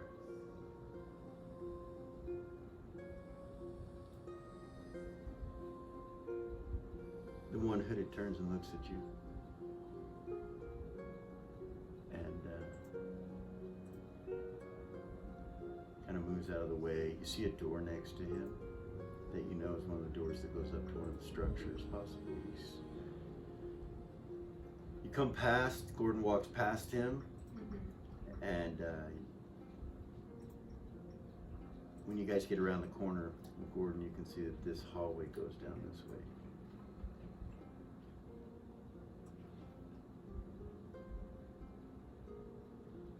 And turns.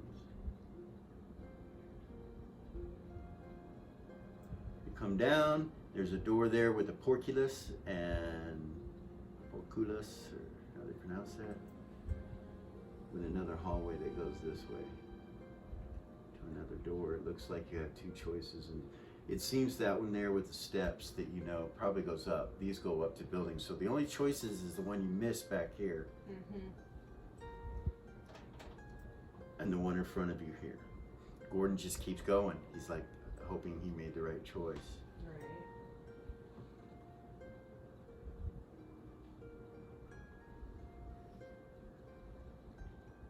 And you come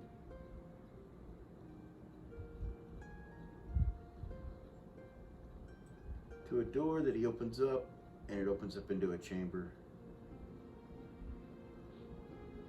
And there's a plaque on both of these statues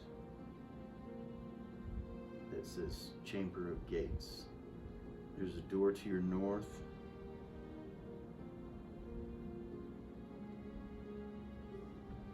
Some sort of altar to your south. That altar to your south has a statue of Tiamat on it. And there's a door right here.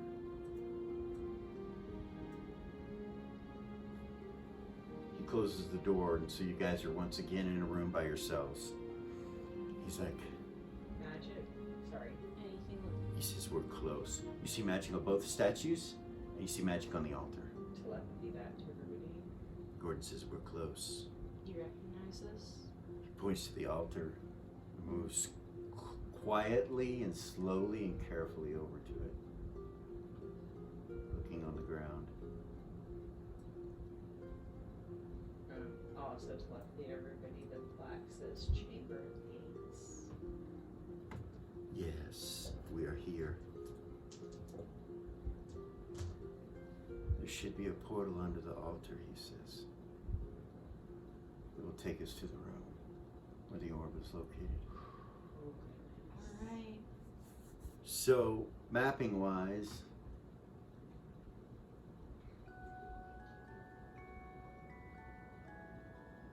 just to give you a view of what's going on, right? This door that you didn't go through, you went around, looks like it might go to the same room. So, make sense? So here you are. Gordon will lift the curtain up at the bottom of the altar, and you see a glowing black magical rectangle under the altar.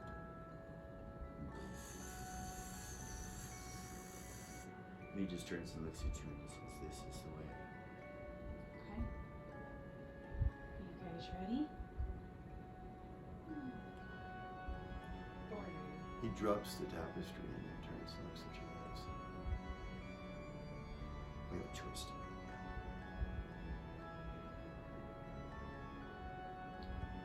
Which is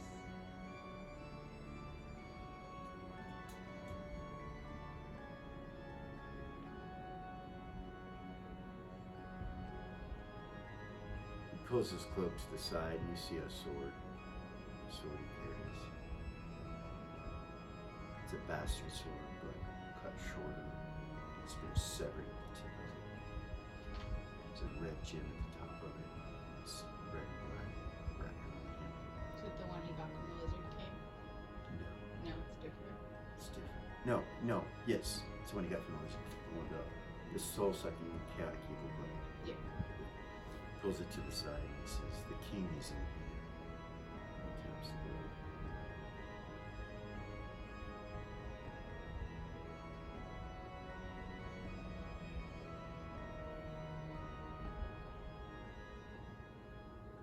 A soul must be sacrificed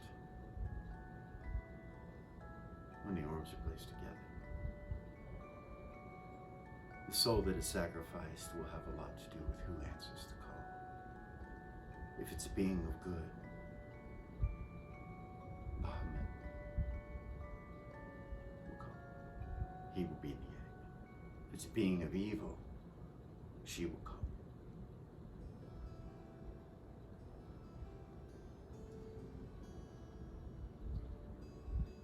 This is our chance to bring him. Right now? Yes. Once we go through here, we will be going into the ritual summoning chamber. That's where this goes. That's where the orb is. I don't know who's there, but we kill everybody there. And we perform the ritual. And we bring the good dragons, not the evil.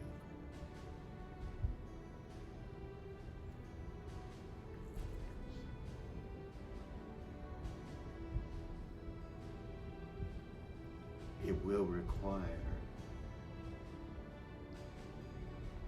James. Never met somebody so good in all my life.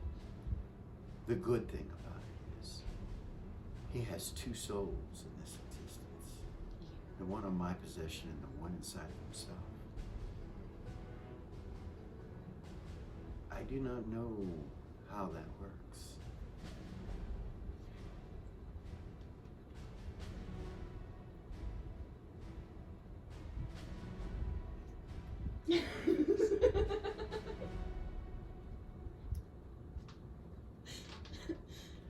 I figured I would say this before we went there.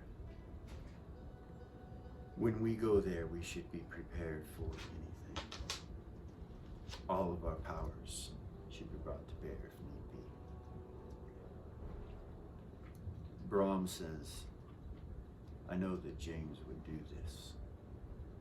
For those of you that feel a tinge of not wanting to betray him, know that he would sacrifice himself to see this done for the betterment of all.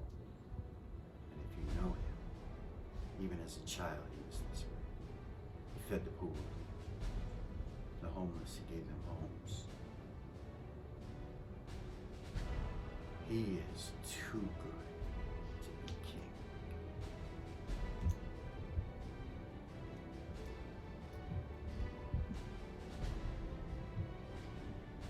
The king of the north must be a vain promises. Looks over at Gordon. But not that one. Yeah.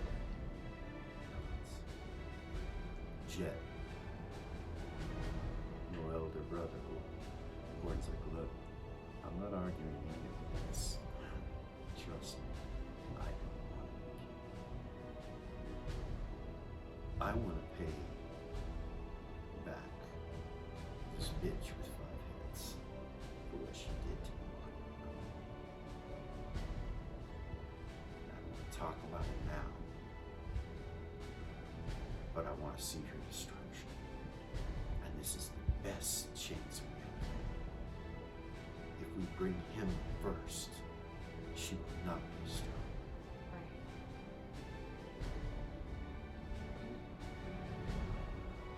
I'm with you.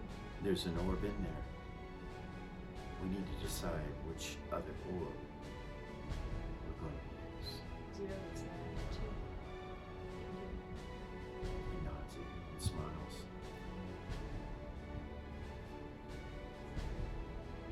It's left up to us, the heroes of the North. And this is a decision I knew we had to make this whole time, but you must understand that each of you has a choice to make this decision. I'm not forcing anyone to agree to this. Star was like, we're with you, Gordon. It's fine. So you know the whole ritual, the hymns, all of that? He turns and looks at me and says, yes. So you have the elements prepared and ready to go? He holds a bag out, hands it to you. That is all the coins that we will need for the metallic one. The other elements should be there in the ritual chamber. There could be anything down there. Prepare yourselves. We will not walk out of this defeated. And if some of us die, we will be fine. We will head back to Beacon. We have great healers. Can we prepare spells before we walk through the portal? Hold it to the last word. Oh yes, and I suggest you do so. Okay. You see him put his bow up and pull out that sword. When he does, it kind of starts to glow, and you see a yellow color come across it, and then you see the blade itself become stars, like you're looking at the night sky. The whole blade just, no matter where he moves it, the stars change. As he moves the blade, whatever stars would be behind him if he was in a night sky, move with the blade. That's amazing. But it's glowing this yellow color.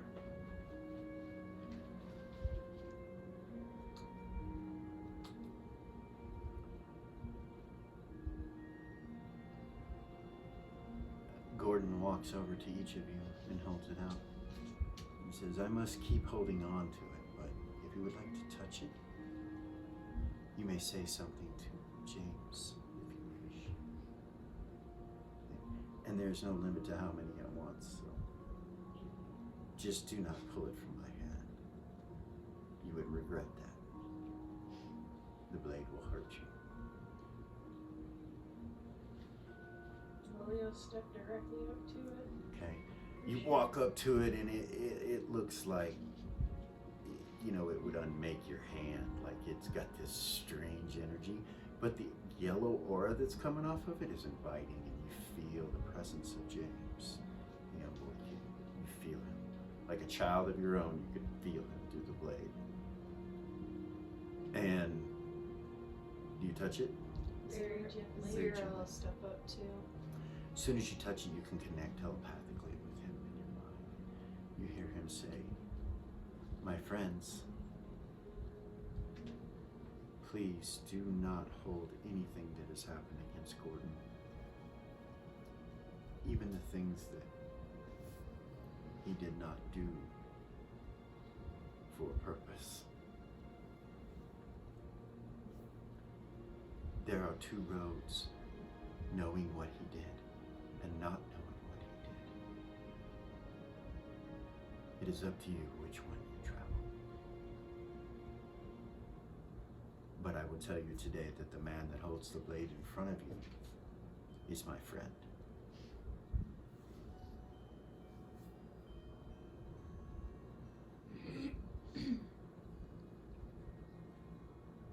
Thank you for going through the mirror.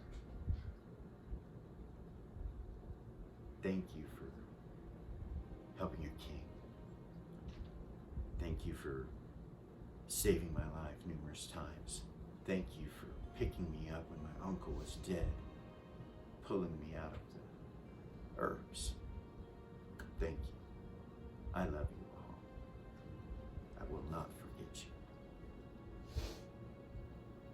Love you, James.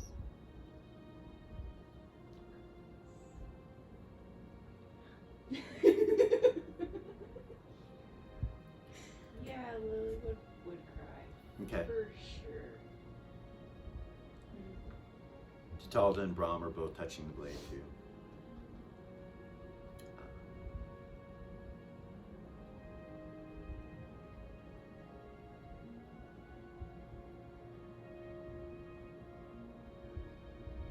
Besides, if this works out, I'm still there.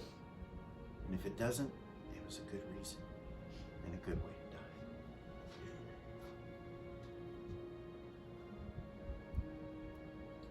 Take care of my mom. While that's going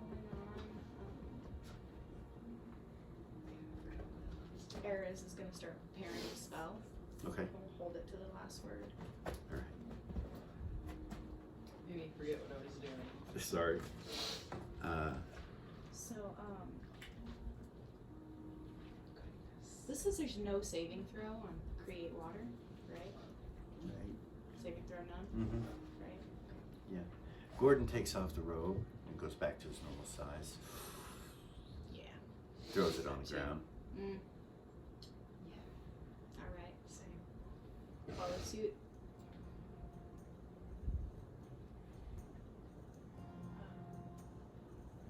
I'm gonna start casting and hold to the last word Okay. as well. Zira, she's gonna pull out the flame in near. Okay. Have it in her hand ready.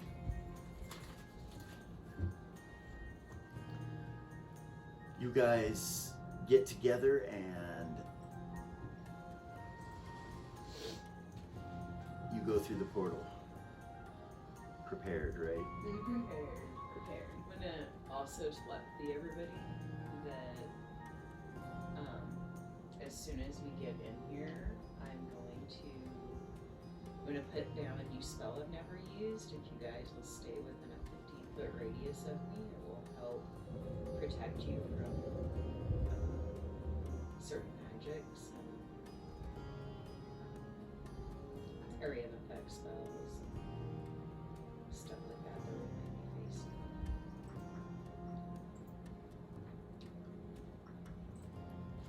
All right, the room, when you guys come out of the portal, you're in a room 65 feet by 65 feet across.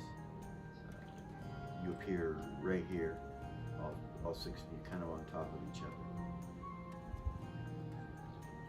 There is a lot going on that you see immediately. I'll need initiatives as soon as you come into the room. I'm going to describe what you see, though, as an overview real quick. There's a pillar here. Pillar here. So anywhere you see those little dark pillars, they're all over the room. They're located in different spots.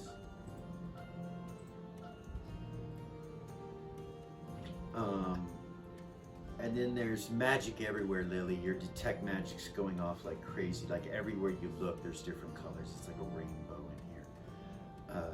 On the floor right directly in front of you right here is blood. Across here, there's blood. There are these circles of magic that are spinning directly in front of you, and there's an altar right next to these circles of magic that are spinning. You see the orb. It's in the center of the room right here. I will zoom down on it. Surrounding it are 4 of the ones hooded, 13 feet tall. On both directions, or on all 4 directions, there's an altar with that circle, just like the one I just showed you. And then over here as well. Over on this side, you see a statue. You see a forge and an anvil and a tub of water and a chair. Next to it, on the ground right here, you see skeleton that looks like it had more than 1 arm. When you look at it, you'll see that if you go over there. And then this whole wall here is full of ice. This over here is fire and lava just sitting there. This over here, sorry, I didn't point them out. So this over here is a wall full of ice. Over here is fire and lava. This is a pool full of acid that's bubbling up. Right there has electricity floating in the air. And then behind you over here is a gas that's floating. And it seems all of these seem to be contained in the areas that they're in. Then there is what looks like a torture chair or torture device. And then next to it is a circle with a mirror. And you recognize the mirror. It is the 3rd mirror of the 4. The mirror meant to promise. The one that the curses were placed on. This is the 3rd mirror. The 4th one's been destroyed in the past, but you have 2, and this is the 3rd, and this is the one they were using the spell against you. So, sorry.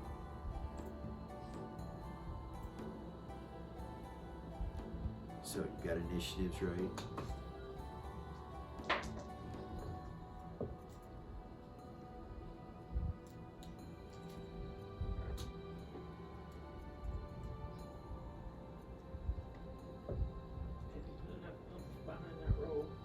No. Okay.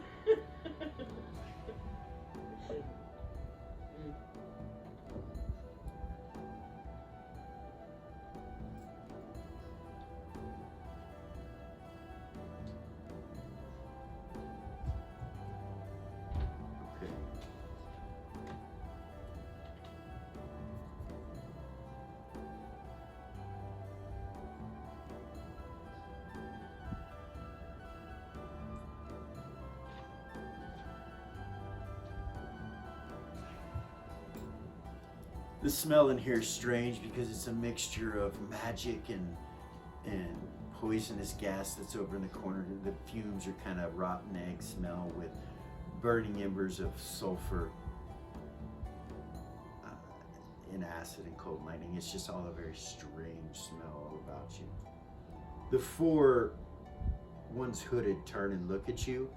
When you appear, they turn and look at you, and their faces inside of their hoods are sheer jet black with stars. And they just turn and look over at you, and then you guys roll initiatives. We're gonna start 10s and above. Era's got an 11. All right. Eris is gonna go first. Oh goodness. Okay.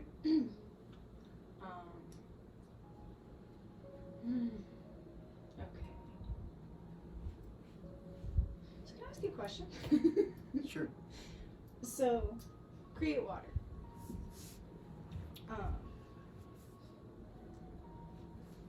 It doesn't say in the spell description that you have to see where you're creating the water, that you can just create it. And then the other thing it says is that it's 1 cubic foot per level. Of water? Yes. Yeah. So, do I have to direct that all in one direction? Or could I direct it in multiple? It's druid magic. If I have enough So- levels to divide the... No. No? No. It's in one area, and if anything's in that area, Okay. that's like a tub, like if you're trying to fill a tub or whatever. I was thinking more inside of somebody. I was curious if I could do it to it says, it doesn't... There there's- is nothing in the book that says that you can't do that. It is doable. They there's don't no get a save. saving throw. They would get magic resistance for any creature like Right, that of it course. hits. That it hits. So what? Is that what you want to do? Yeah, but I have to be within 1 yard. So you have to be within 3 feet of them. Yeah. So this is Era's. Yeah. Yeah. So Era's, you're here. Yeah. You have a straight shot without stepping on blood or magic or anything right to the altar here, which would put you in range. Okay. You would need to be right about there to be in range of the first one in front of you. Okay. And I held it to the last word, Yeah. so I'll let it go, and I want to create it inside of his lungs. Or So just in inside the chest of him. area, Yeah. Very, very, very smart. The water appears. Unfortunately, these things don't seem to breathe. They don't seem. It doesn't seem to Thought I'd have any try. effect on it. It does appear there, partially makes it wet. Shit. Okay.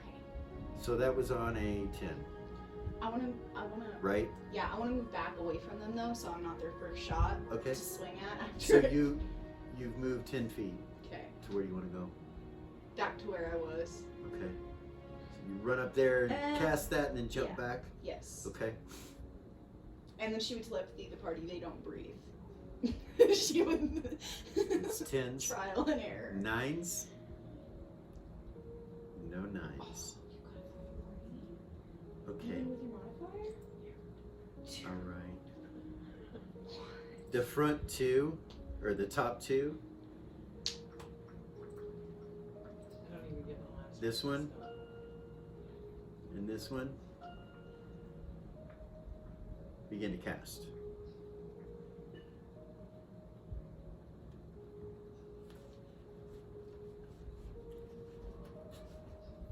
Eight. All right.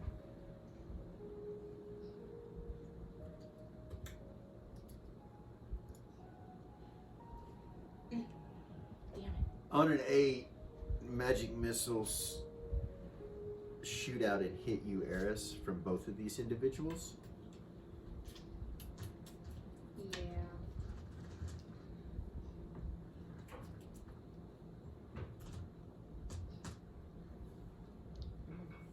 I didn't like that look.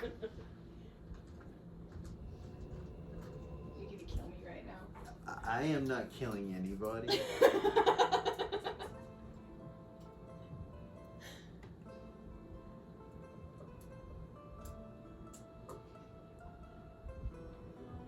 How much would you hit me for?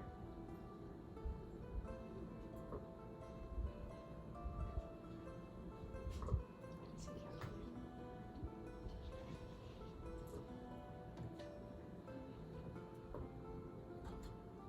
calculating? That's right.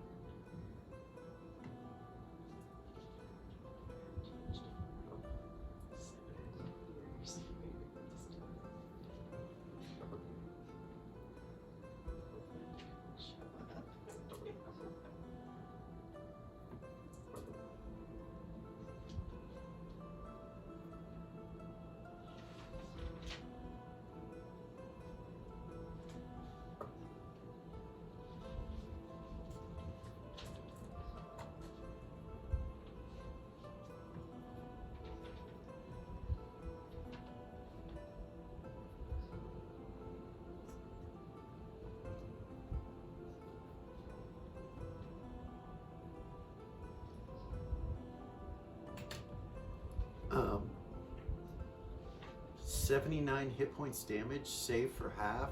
Save or magic resistance. You can try magic resistance first. Resistance 50%. She rolled 15. Save for half. What'd you say it was? 79, so it's going to be 39. Okay. That's not as bad as I thought it was gonna be. 50 missiles come swimming through the air and hit Eris in the chest. And knock her back just a little bit. I'd say to about right here. Right over your shoulder, you can hear crackling of lightning in the air all around you, just right behind you. That was a 9 or an 8. 7. Zira's got a 7, but But Eris had more yeah, I was gonna say, movement, can or she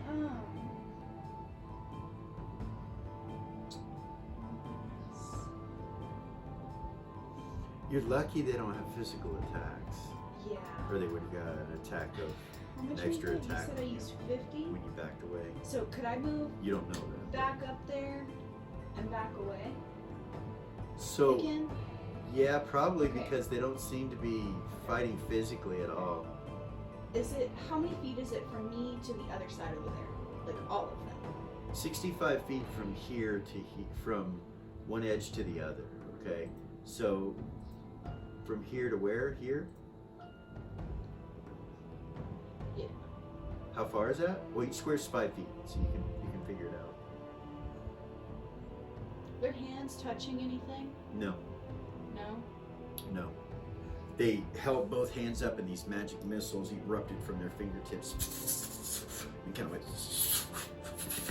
hit you and knocks you back.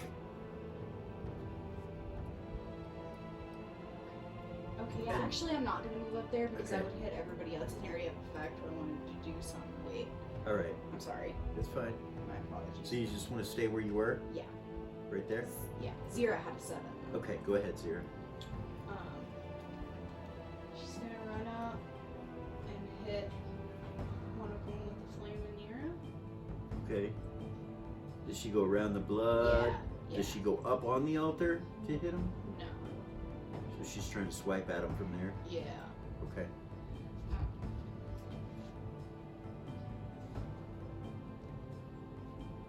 Roll it.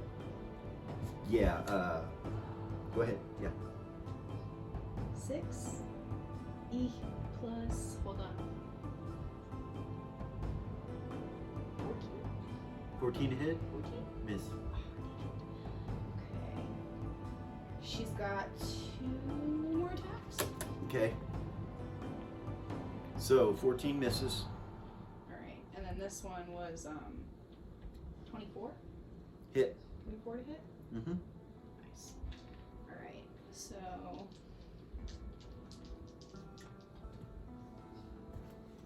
so that would be 8 normal damage, and then flame damage.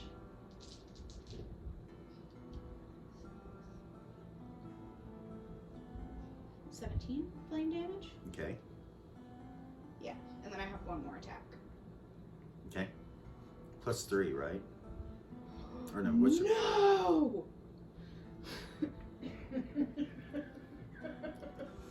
You didn't give me all your damage anyway.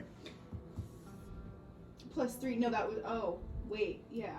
Your strength damage and weapon and all that. Did you already give me Plus that? 10 Okay. to whatever it gave you.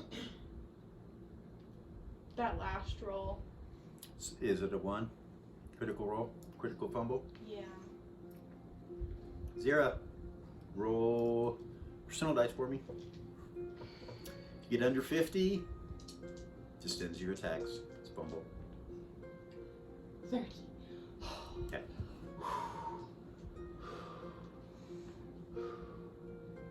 That was 0. Yeah.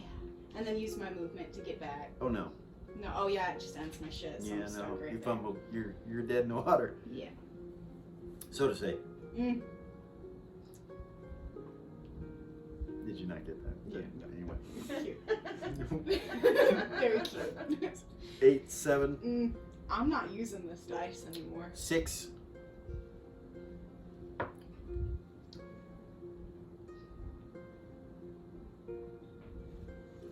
So, one of them begins casting on a 6. This one begins casting on a 6.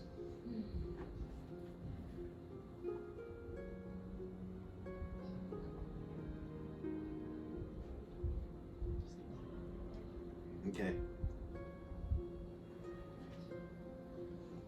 He's casting. 5s. This one here begins to cast at the other one.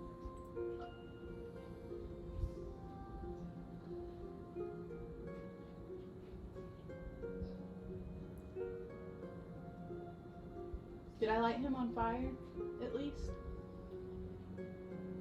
Yes. Yes? Yes, he's burning. So, if he reaches -11, I get his soul. Okay. Oh, I have to roll a d4 for how long it... Oh yeah, that's right. How long How many it lasts. rounds that the flame burns? Yeah. It's been a while since you did hand to hand. 3. 3 rounds, it's going to do 17 hit points, right? That was the flame, right? Yeah. Per round. Is that what I said? Mhm. Yeah, 17 per round for 3 rounds. Okay. If I kill somebody with the flame of Nira, the flame's what kills them. I get their soul. Okay. And I can either absorb it into myself for a constitution point, or I can give it to Nira. Oh goodness.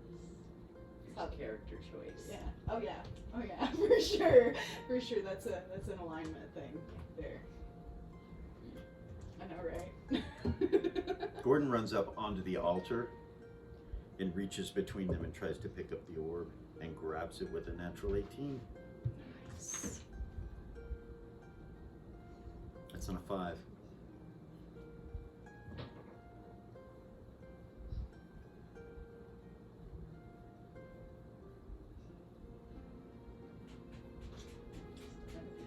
You don't see anything happen to him when he grabs it. It doesn't do anything weird to him.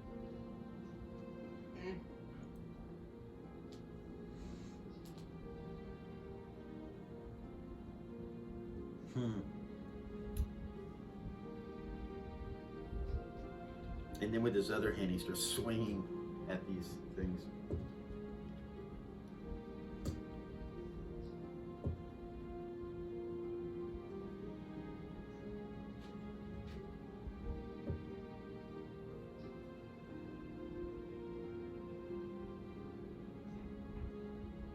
Two hits and 2 misses. Had to use an attack to grab the orb. So he got 4 that round.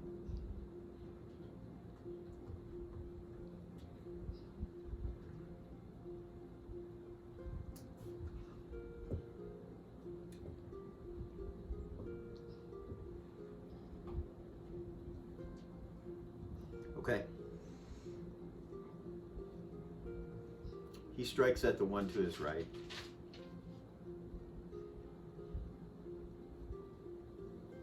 And does some damage to it. One of the hits, some kind of magic comes off the blade, but it's like magic comes off of the one's hooded as well and blocks something. You're not sure what it is, but magic just erupts from between the two of them. It's like a clash of light. He tried to do something, and the guy made his magic resistant. Something, yeah. And then that will be Gordon's attack on a 5. Then we go to 4. At least just wait. Brahm is on a 4. And Tatalda's on a 4. You see Tatalda disappear. Don't know where she went. Brahm engages this one right here.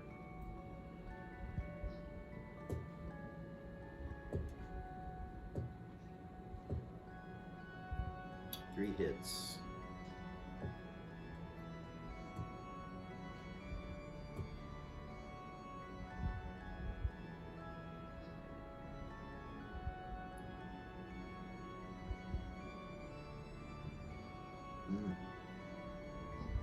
He hurts that one. They're all still alive. That was 4s, 3s, 3. One of their spells goes off, so let's break on that. 5. 3. Got 3. Do you need different dice? No, I love my dice. Dice God said no. Dice God said, you wait.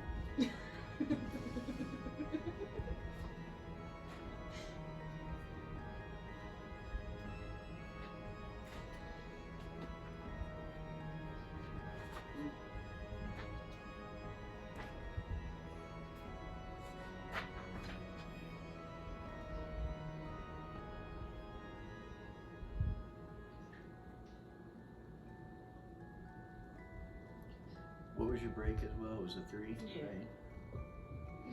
Can you get simultaneous combat on that one? So, goodness. Well, I had that spell held to the last quarter. Did you? I did.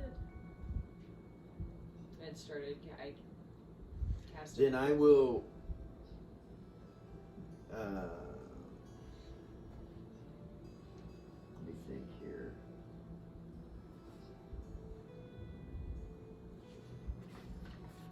They go off exactly at the same time. Instead of it beating you. Okay, Okay. I'll accept that. Zira, Yes? Uh-oh. you feel wind hit you.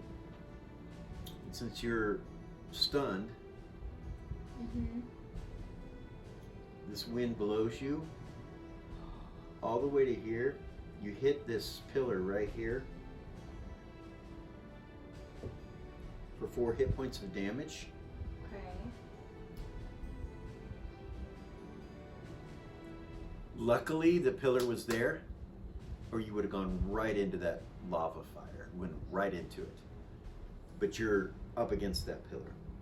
And at the same time as that happened, he just held his hand out like this, and a gust of wind just came out. This fast force of wind, tornadic like wind, just picks her up and tosses her, and she hits that pillar and hits the ground. What did you do? Safeguarding spell? Okay, Um, I'm familiar with it. yep. Lasts for 18 turns or 108 rounds. It's a long time. So how big is it? 15-foot radius sphere, and it's centered on Lily. It stays with her, so as long as anybody is within that 15-foot sphere radius, they'll gain that protection. Okay.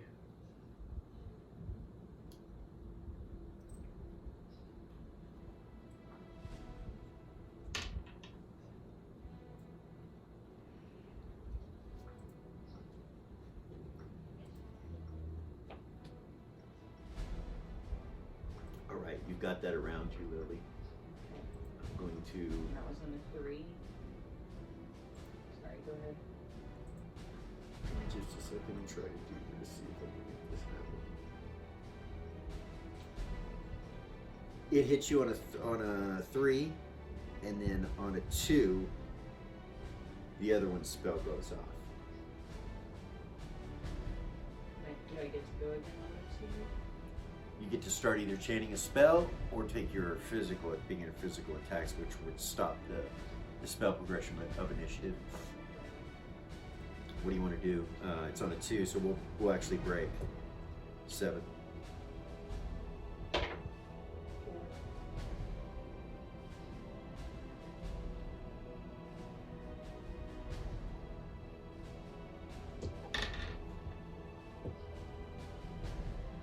Okay. The other one's spell blows Brahm away from them.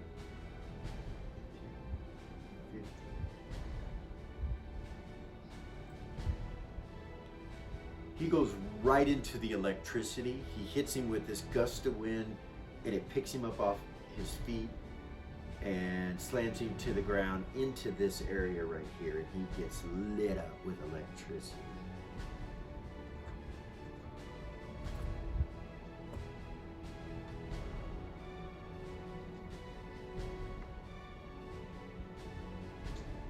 shocks the shit out of you.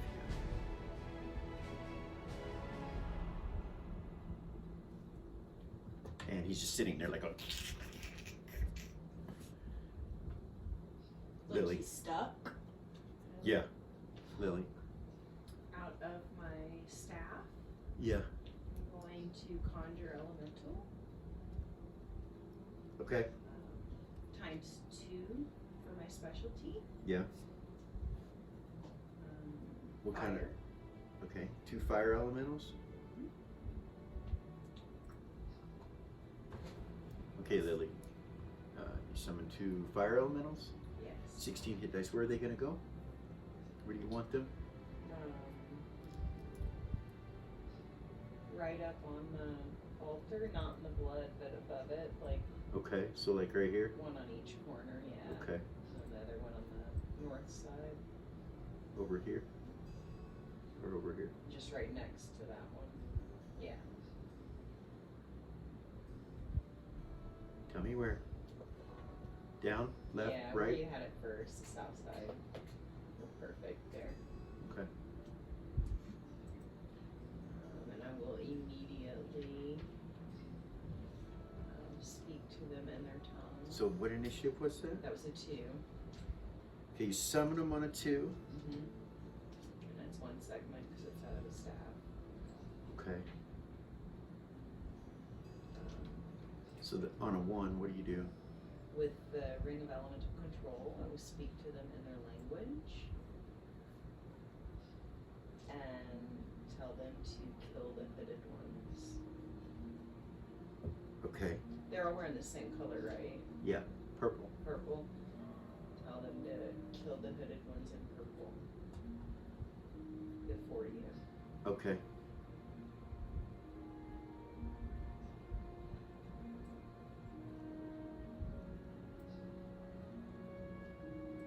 They begin to attack these 2. Gordon moves away when that happens. He has more movement rate. Yeah. He has the orb in his hand. On a 1 initiative. Zira, Yes. you have, you're prone, you have no dexterity bonus, so I need your armor class where you have no dexterity or no abilities, just your base armor class.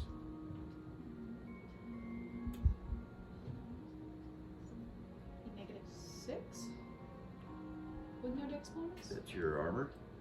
With no dex bonus, it'd be -6. Right? Right. Because my dex bonus is -4. Okay. All right. Defense adjustment, right? Right.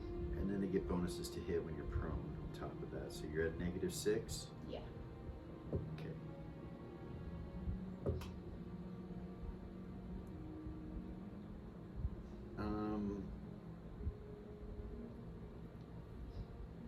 So right next to you, Mm-hmm. Uh-oh. out of nowhere, this woman appears in armor.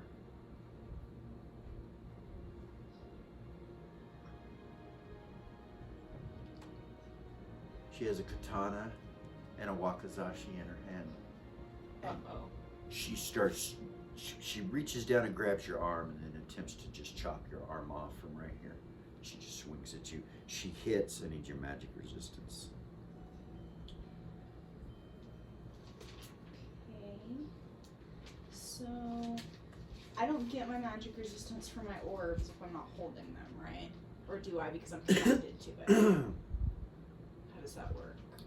So, I have more than one form of magic resistance. I'm just curious. I understand that you're disconnected from the orb in that fashion. Okay, so it'd be 45 from the Flaminera. Okay? 53. She chops your arm off. And it's going to be your left arm, because that's the one I was thinking. She grabs your left arm and she chops it off.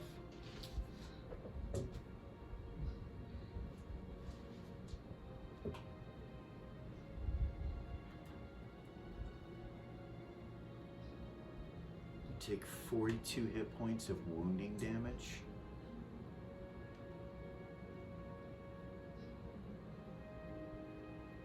Then she swings with the Wakizashi hits. I need a magic resistance.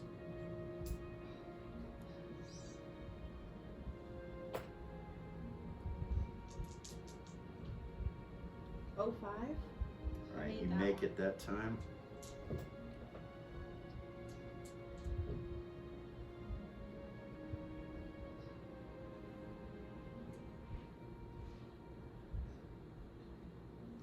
$31 hit points of wounding damage.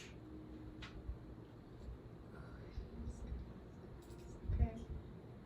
The magic resistance was on something else. Good. On losing your arm. Yeah. On your other arm. She tries to chop your other arm off. Then she leaps from where she's standing right over the top of you and tries to drag you into the lava with her.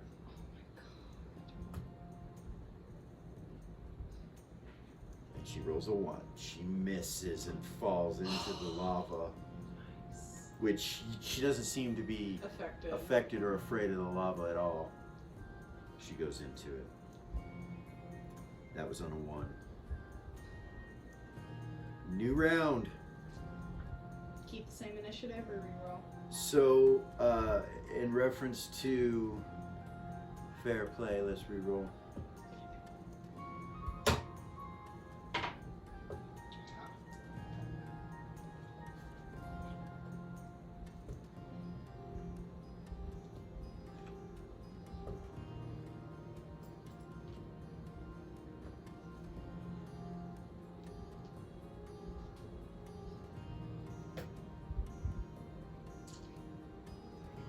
All right.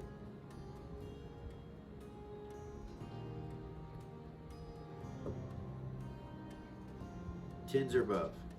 0, I got a 13. 11. All right. So she's missing an arm. She's missing her arm. She doesn't see it either. She must have held on to it or something. Not sure. Chopped it off into the lava. You're not sure. You don't see her arm. Bitch! You regenerate. I do. I regenerate. So as you regenerate because of your ring, right? Well, it's my ring, and I also have a natural ability to regenerate. So I need to know first off what rings were on your left hand. And was it the ring of regeneration is the question. You have them marked, right? I do. Okay.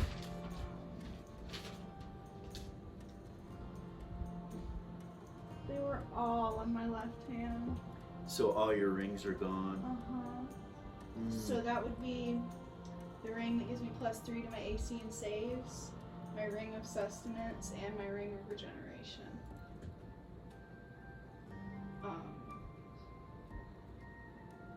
So I need you to go ahead and just, well, I can take care of it real quick. Let me do something real quick. So it's sustenance, regeneration, what else? The one that gives me +3 to +3. my armor class and +3 to my saves. Okay. The wedding band. Yeah.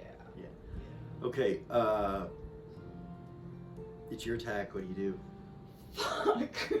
You're hurt. Your ring of regeneration is gone, but you regenerate naturally, right? I do. How much is it? It's 1 hit point every 4 turns. So it's barely regenerating, but you see it's regenerating close, like it's closing the wound up on your arm right here. Okay.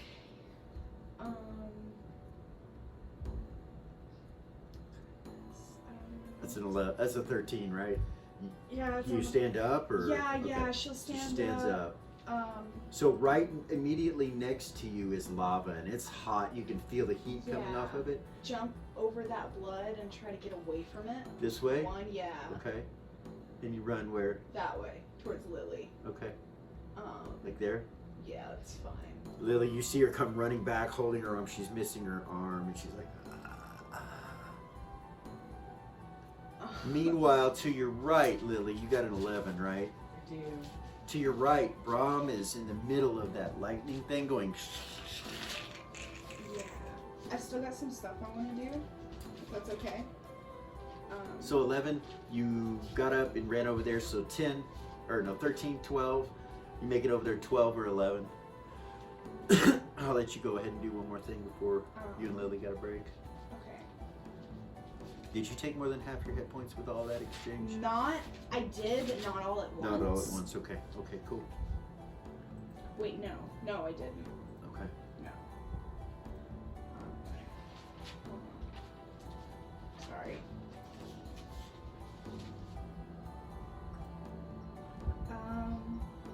Take a healing potion, I guess. Start there. Okay. Okay. It's a 3d8 plus 3. Okay. Go ahead. Heal thyself.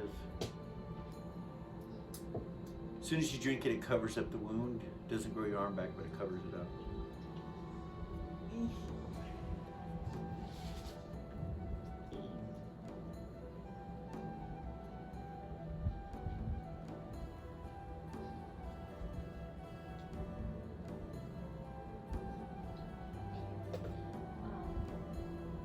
Did you say me and her need to break after that, or?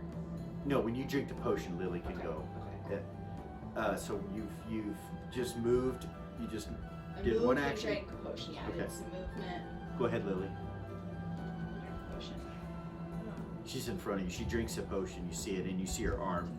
You see her arm heal back up, but you see it's all kind of black and gray right at the tip of it. It doesn't look normal. It doesn't look okay. It's not healing correctly. No. I'll tell her that. I'll say, be careful that there's something besides healing that needs to be done to that. It's a restoration. And then I'm going to turn to Braun. And It- again, It cut you like butter, by the way. You didn't hardly feel anything. It's really weird. just the same, stick with my staff Okay. and turn and use telekinesis Okay.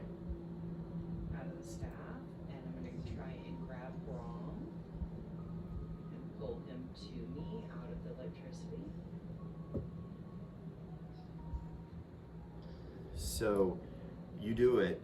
You grab him, and right when you start pulling him forward, you see this blue dragon made of partial lightning kind of come out of the wall there, like almost like through a portal almost, and go wham and slam right where he was, and then go back into the wall and misses him, and you pull him out of harm's way. He's still like. I pull him right up to us. If I need to step between Ares and Zira, I will. So the dragon was huge. The head was huge, and it came right through that wall. I'll tell everybody that. I'll tell everybody that. Dragon made of electricity just stuck his head through this wall as it was pulling Braum. So 11s, 10s, 9s. Put me on a 9. Yeah. Is he still in shock? Yeah, he's still laying on the ground. He's still kind of. I'll give him, it's a 3d8 plus 3. Okay. I'll roll it for you. All right.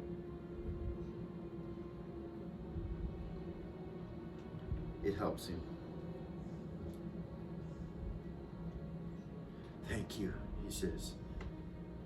And then I'll look over and see, does it look like the elementals are doing any damage?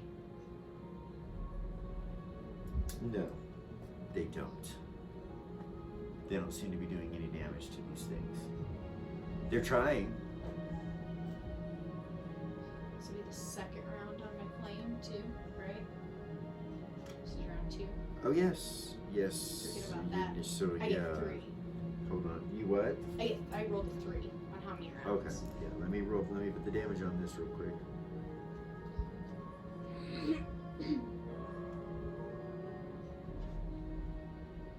Okay. He looks like he's burning still. And that's the one on the bottom left. This one right here.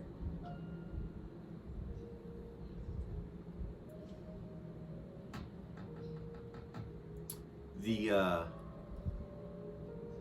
elemental that is hitting him, Lily, it starts to change colors. To what? The color of Nira's flame, it starts to change that color as it starts hitting that thing. It's like the flame kind of engulfs him.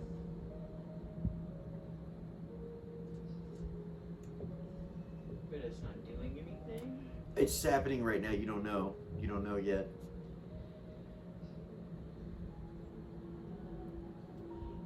Can I telepathy Gordon? Yeah. We're on a 9, right?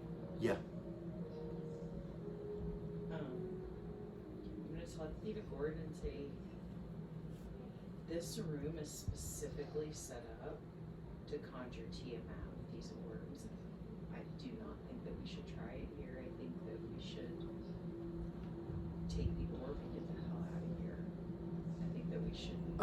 His initiative, He can't he answer. me. can't answer She you still yet, says but that.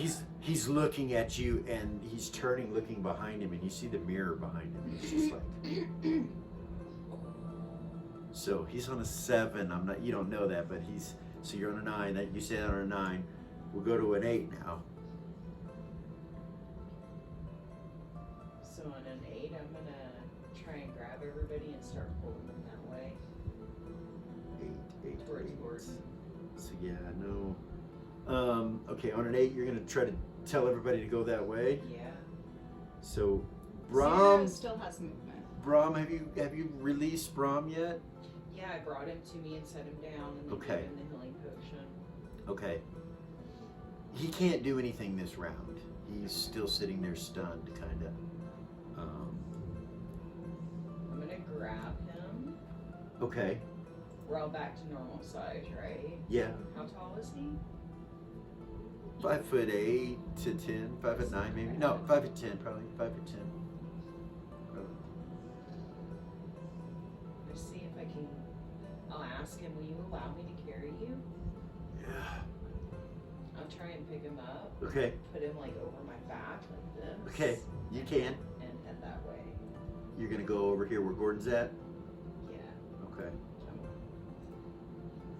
You Telling can them- make it as far as you want to. You still got this barrier thing up around you. I do. I'm telling them to come with me too. Zira can move. Era's isn't till a 7. Okay, so Zira move with him. Yeah. All right. 8, 7. Now Era's turn. So Gordon's on a 7 too. Break. Tatalda's on a 7, so Tatalda will head that way as well. Comes back out of hiding. You don't know. Eris, are you going over there? Yes. Okay. So, is that thing on the floor underneath it? Can I use Legends and Lore on that? I can use it to read magical writing, right? Yeah, go ahead and roll your Legends of Lore. Just before we step on it, you Yeah. feel me? Yeah. Nah. Nope. Okay. Nope. Damn it. On a 7, Gordon just walks over and picks it up and invokes it. You see it change and shadow into what looks like Lily's apartment. And then he sets it up and kind of holds it for you guys to go in if you have initiative. Jump through. I think we all do, right? Yeah, everybody does, I think. And they don't get initiatives until the earliest one that goes on their side is a 4. So So you these guys step through the mirror. Can ask Gordon, can you close this and take it with us? You can. He shakes his head no. We have to do something to keep them from coming through. Yeah. Wait, he says, and he grabs it, and he focuses it on the mirror that's in the throne room. And he says, "Go." You're coming too, right? Yes. Okay, she'll step through it. He's Okay. fucking like that. You can't blame So me. I He's cannot fucking believe you just did that. Okay, so you go through the mirror, you come to the other side, and Gordon turns and looks at the mirror and takes his blade and just tries to destroy this relic. And you're still standing there with your thing up. Do you back away from it Yeah, and keep everybody in it? I do. Try and allow Gordon to. Natural 18 will hit.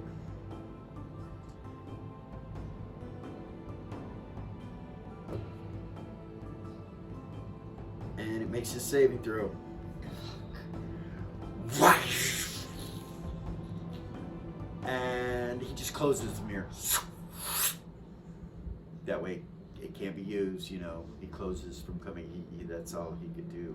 Holy shit. So we're in the throne. We're in the room. throne room. You're standing in the We throne didn't get room. The mirror. You didn't get the mirror, but Gordon got the orb. He has the orb. He pulls it out and like looks at it and shows you guys, and you see the king look over and Aeon, and he's like, "Job well done. Job well done." Who says that? Gordon.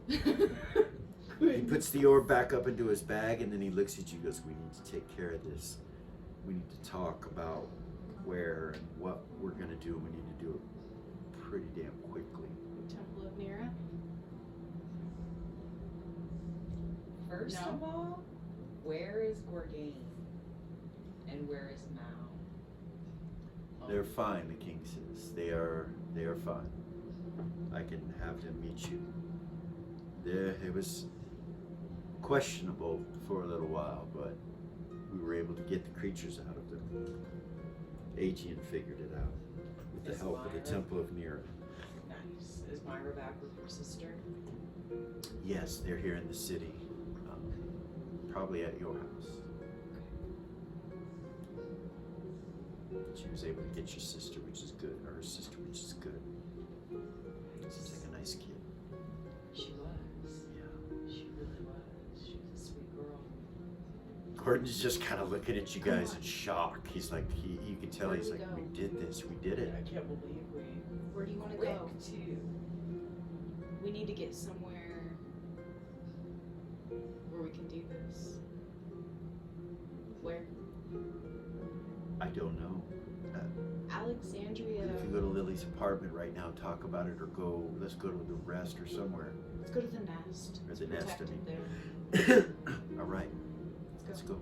Telepathy Myra and tell her to meet me at the nest that we just got back. Okay. Okay. Everything okay?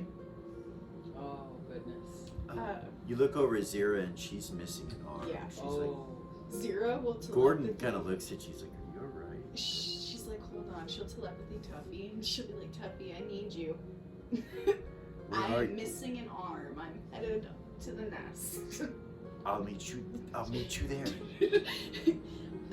Did you get the orb? Yes, got it. Nira's blessing. Nira's blessing. I'll meet you there. Bring him out with me. Okay. So you guys head over to the nest. So you come out of the castle, you go through the arched doorway and or the archway quickly. And you kind of look off in the distance, you see the sun's getting ready to come up. Golden rays are kind of peering over the horizon, lighting the city up a little bit. And then as you come through the arched doorway to go to the nest, you see the mysterious stranger standing there with a deck of cards in his hand. And you see him do flourish and do this bow.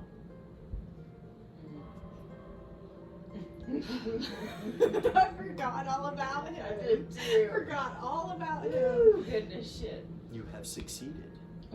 Congratulations. I will allow any of you that was upon this quest to draw from this deck. About that point, you see Tuffy appear with Mal. He comes right to you and looks at your arm, and he turns and looks at Gordon. He goes, "We need to go to Nier. We need to go to the Temple of Nier." And Gordon's like, "You can't heal it?" He's like,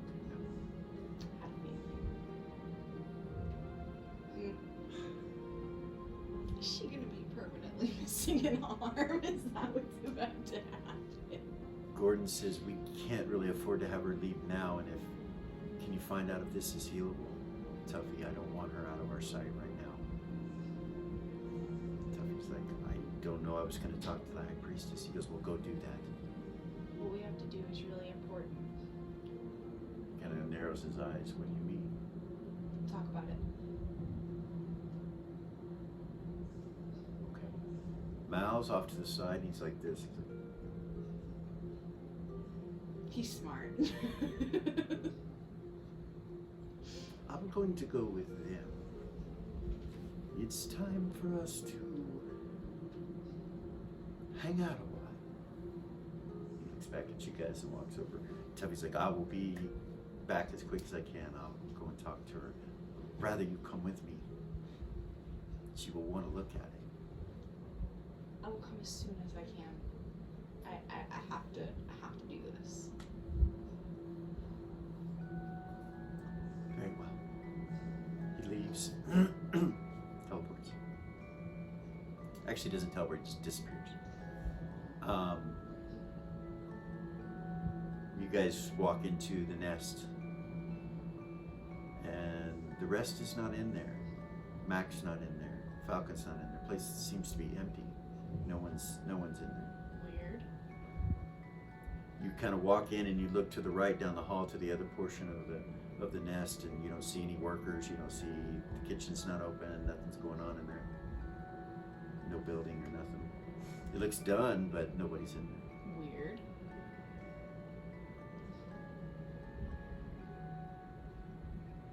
The mysterious stranger kind of walks up to the bar and he sets the cards on it.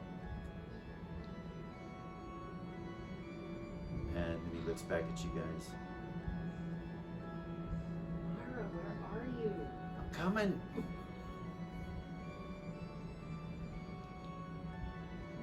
About that point, Myra and her little sister come in with Gorgain and Hedda. Gorgain's like, "Zira." Hedda's like, "Lass, what happened?" He looks up at you and walks over, touches you, and he's like, "What happened? Did you do it? Did you get the orb?" Yes. Yes. Yes. Gorgain smiles. Zero, I'll look at Gordon. And that's where we're gonna stop for the evening. No! Great adventure. Can't believe you did it so quickly. Wow. Thank you guys for such a good time this evening. It was wonderful. Thank you guys for tuning in and joining us again for our 8th episode. Wow. Heroes really surprised us this evening. They got out of there quickly. Thank you guys again for coming in and listen. Like, subscribe, share. Get this shit out there. Show to people. Help us enjoy ourselves a little bit more. Telling these stories and knowing that people are passing them on. Holding on to the first edition AD&D, the original feeling of Dungeons and Dragons. And I know it's not any better than the other editions. It's just the beginning and how it was.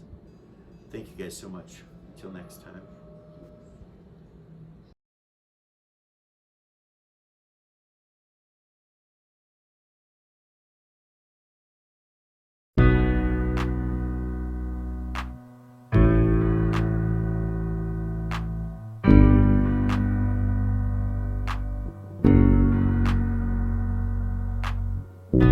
There's a gift inside the old gods granted me, a vision of the way to change reality.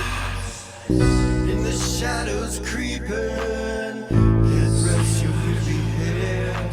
No time for you to sleep now, or evil it will spread. So gather all your friends and listen to my tale.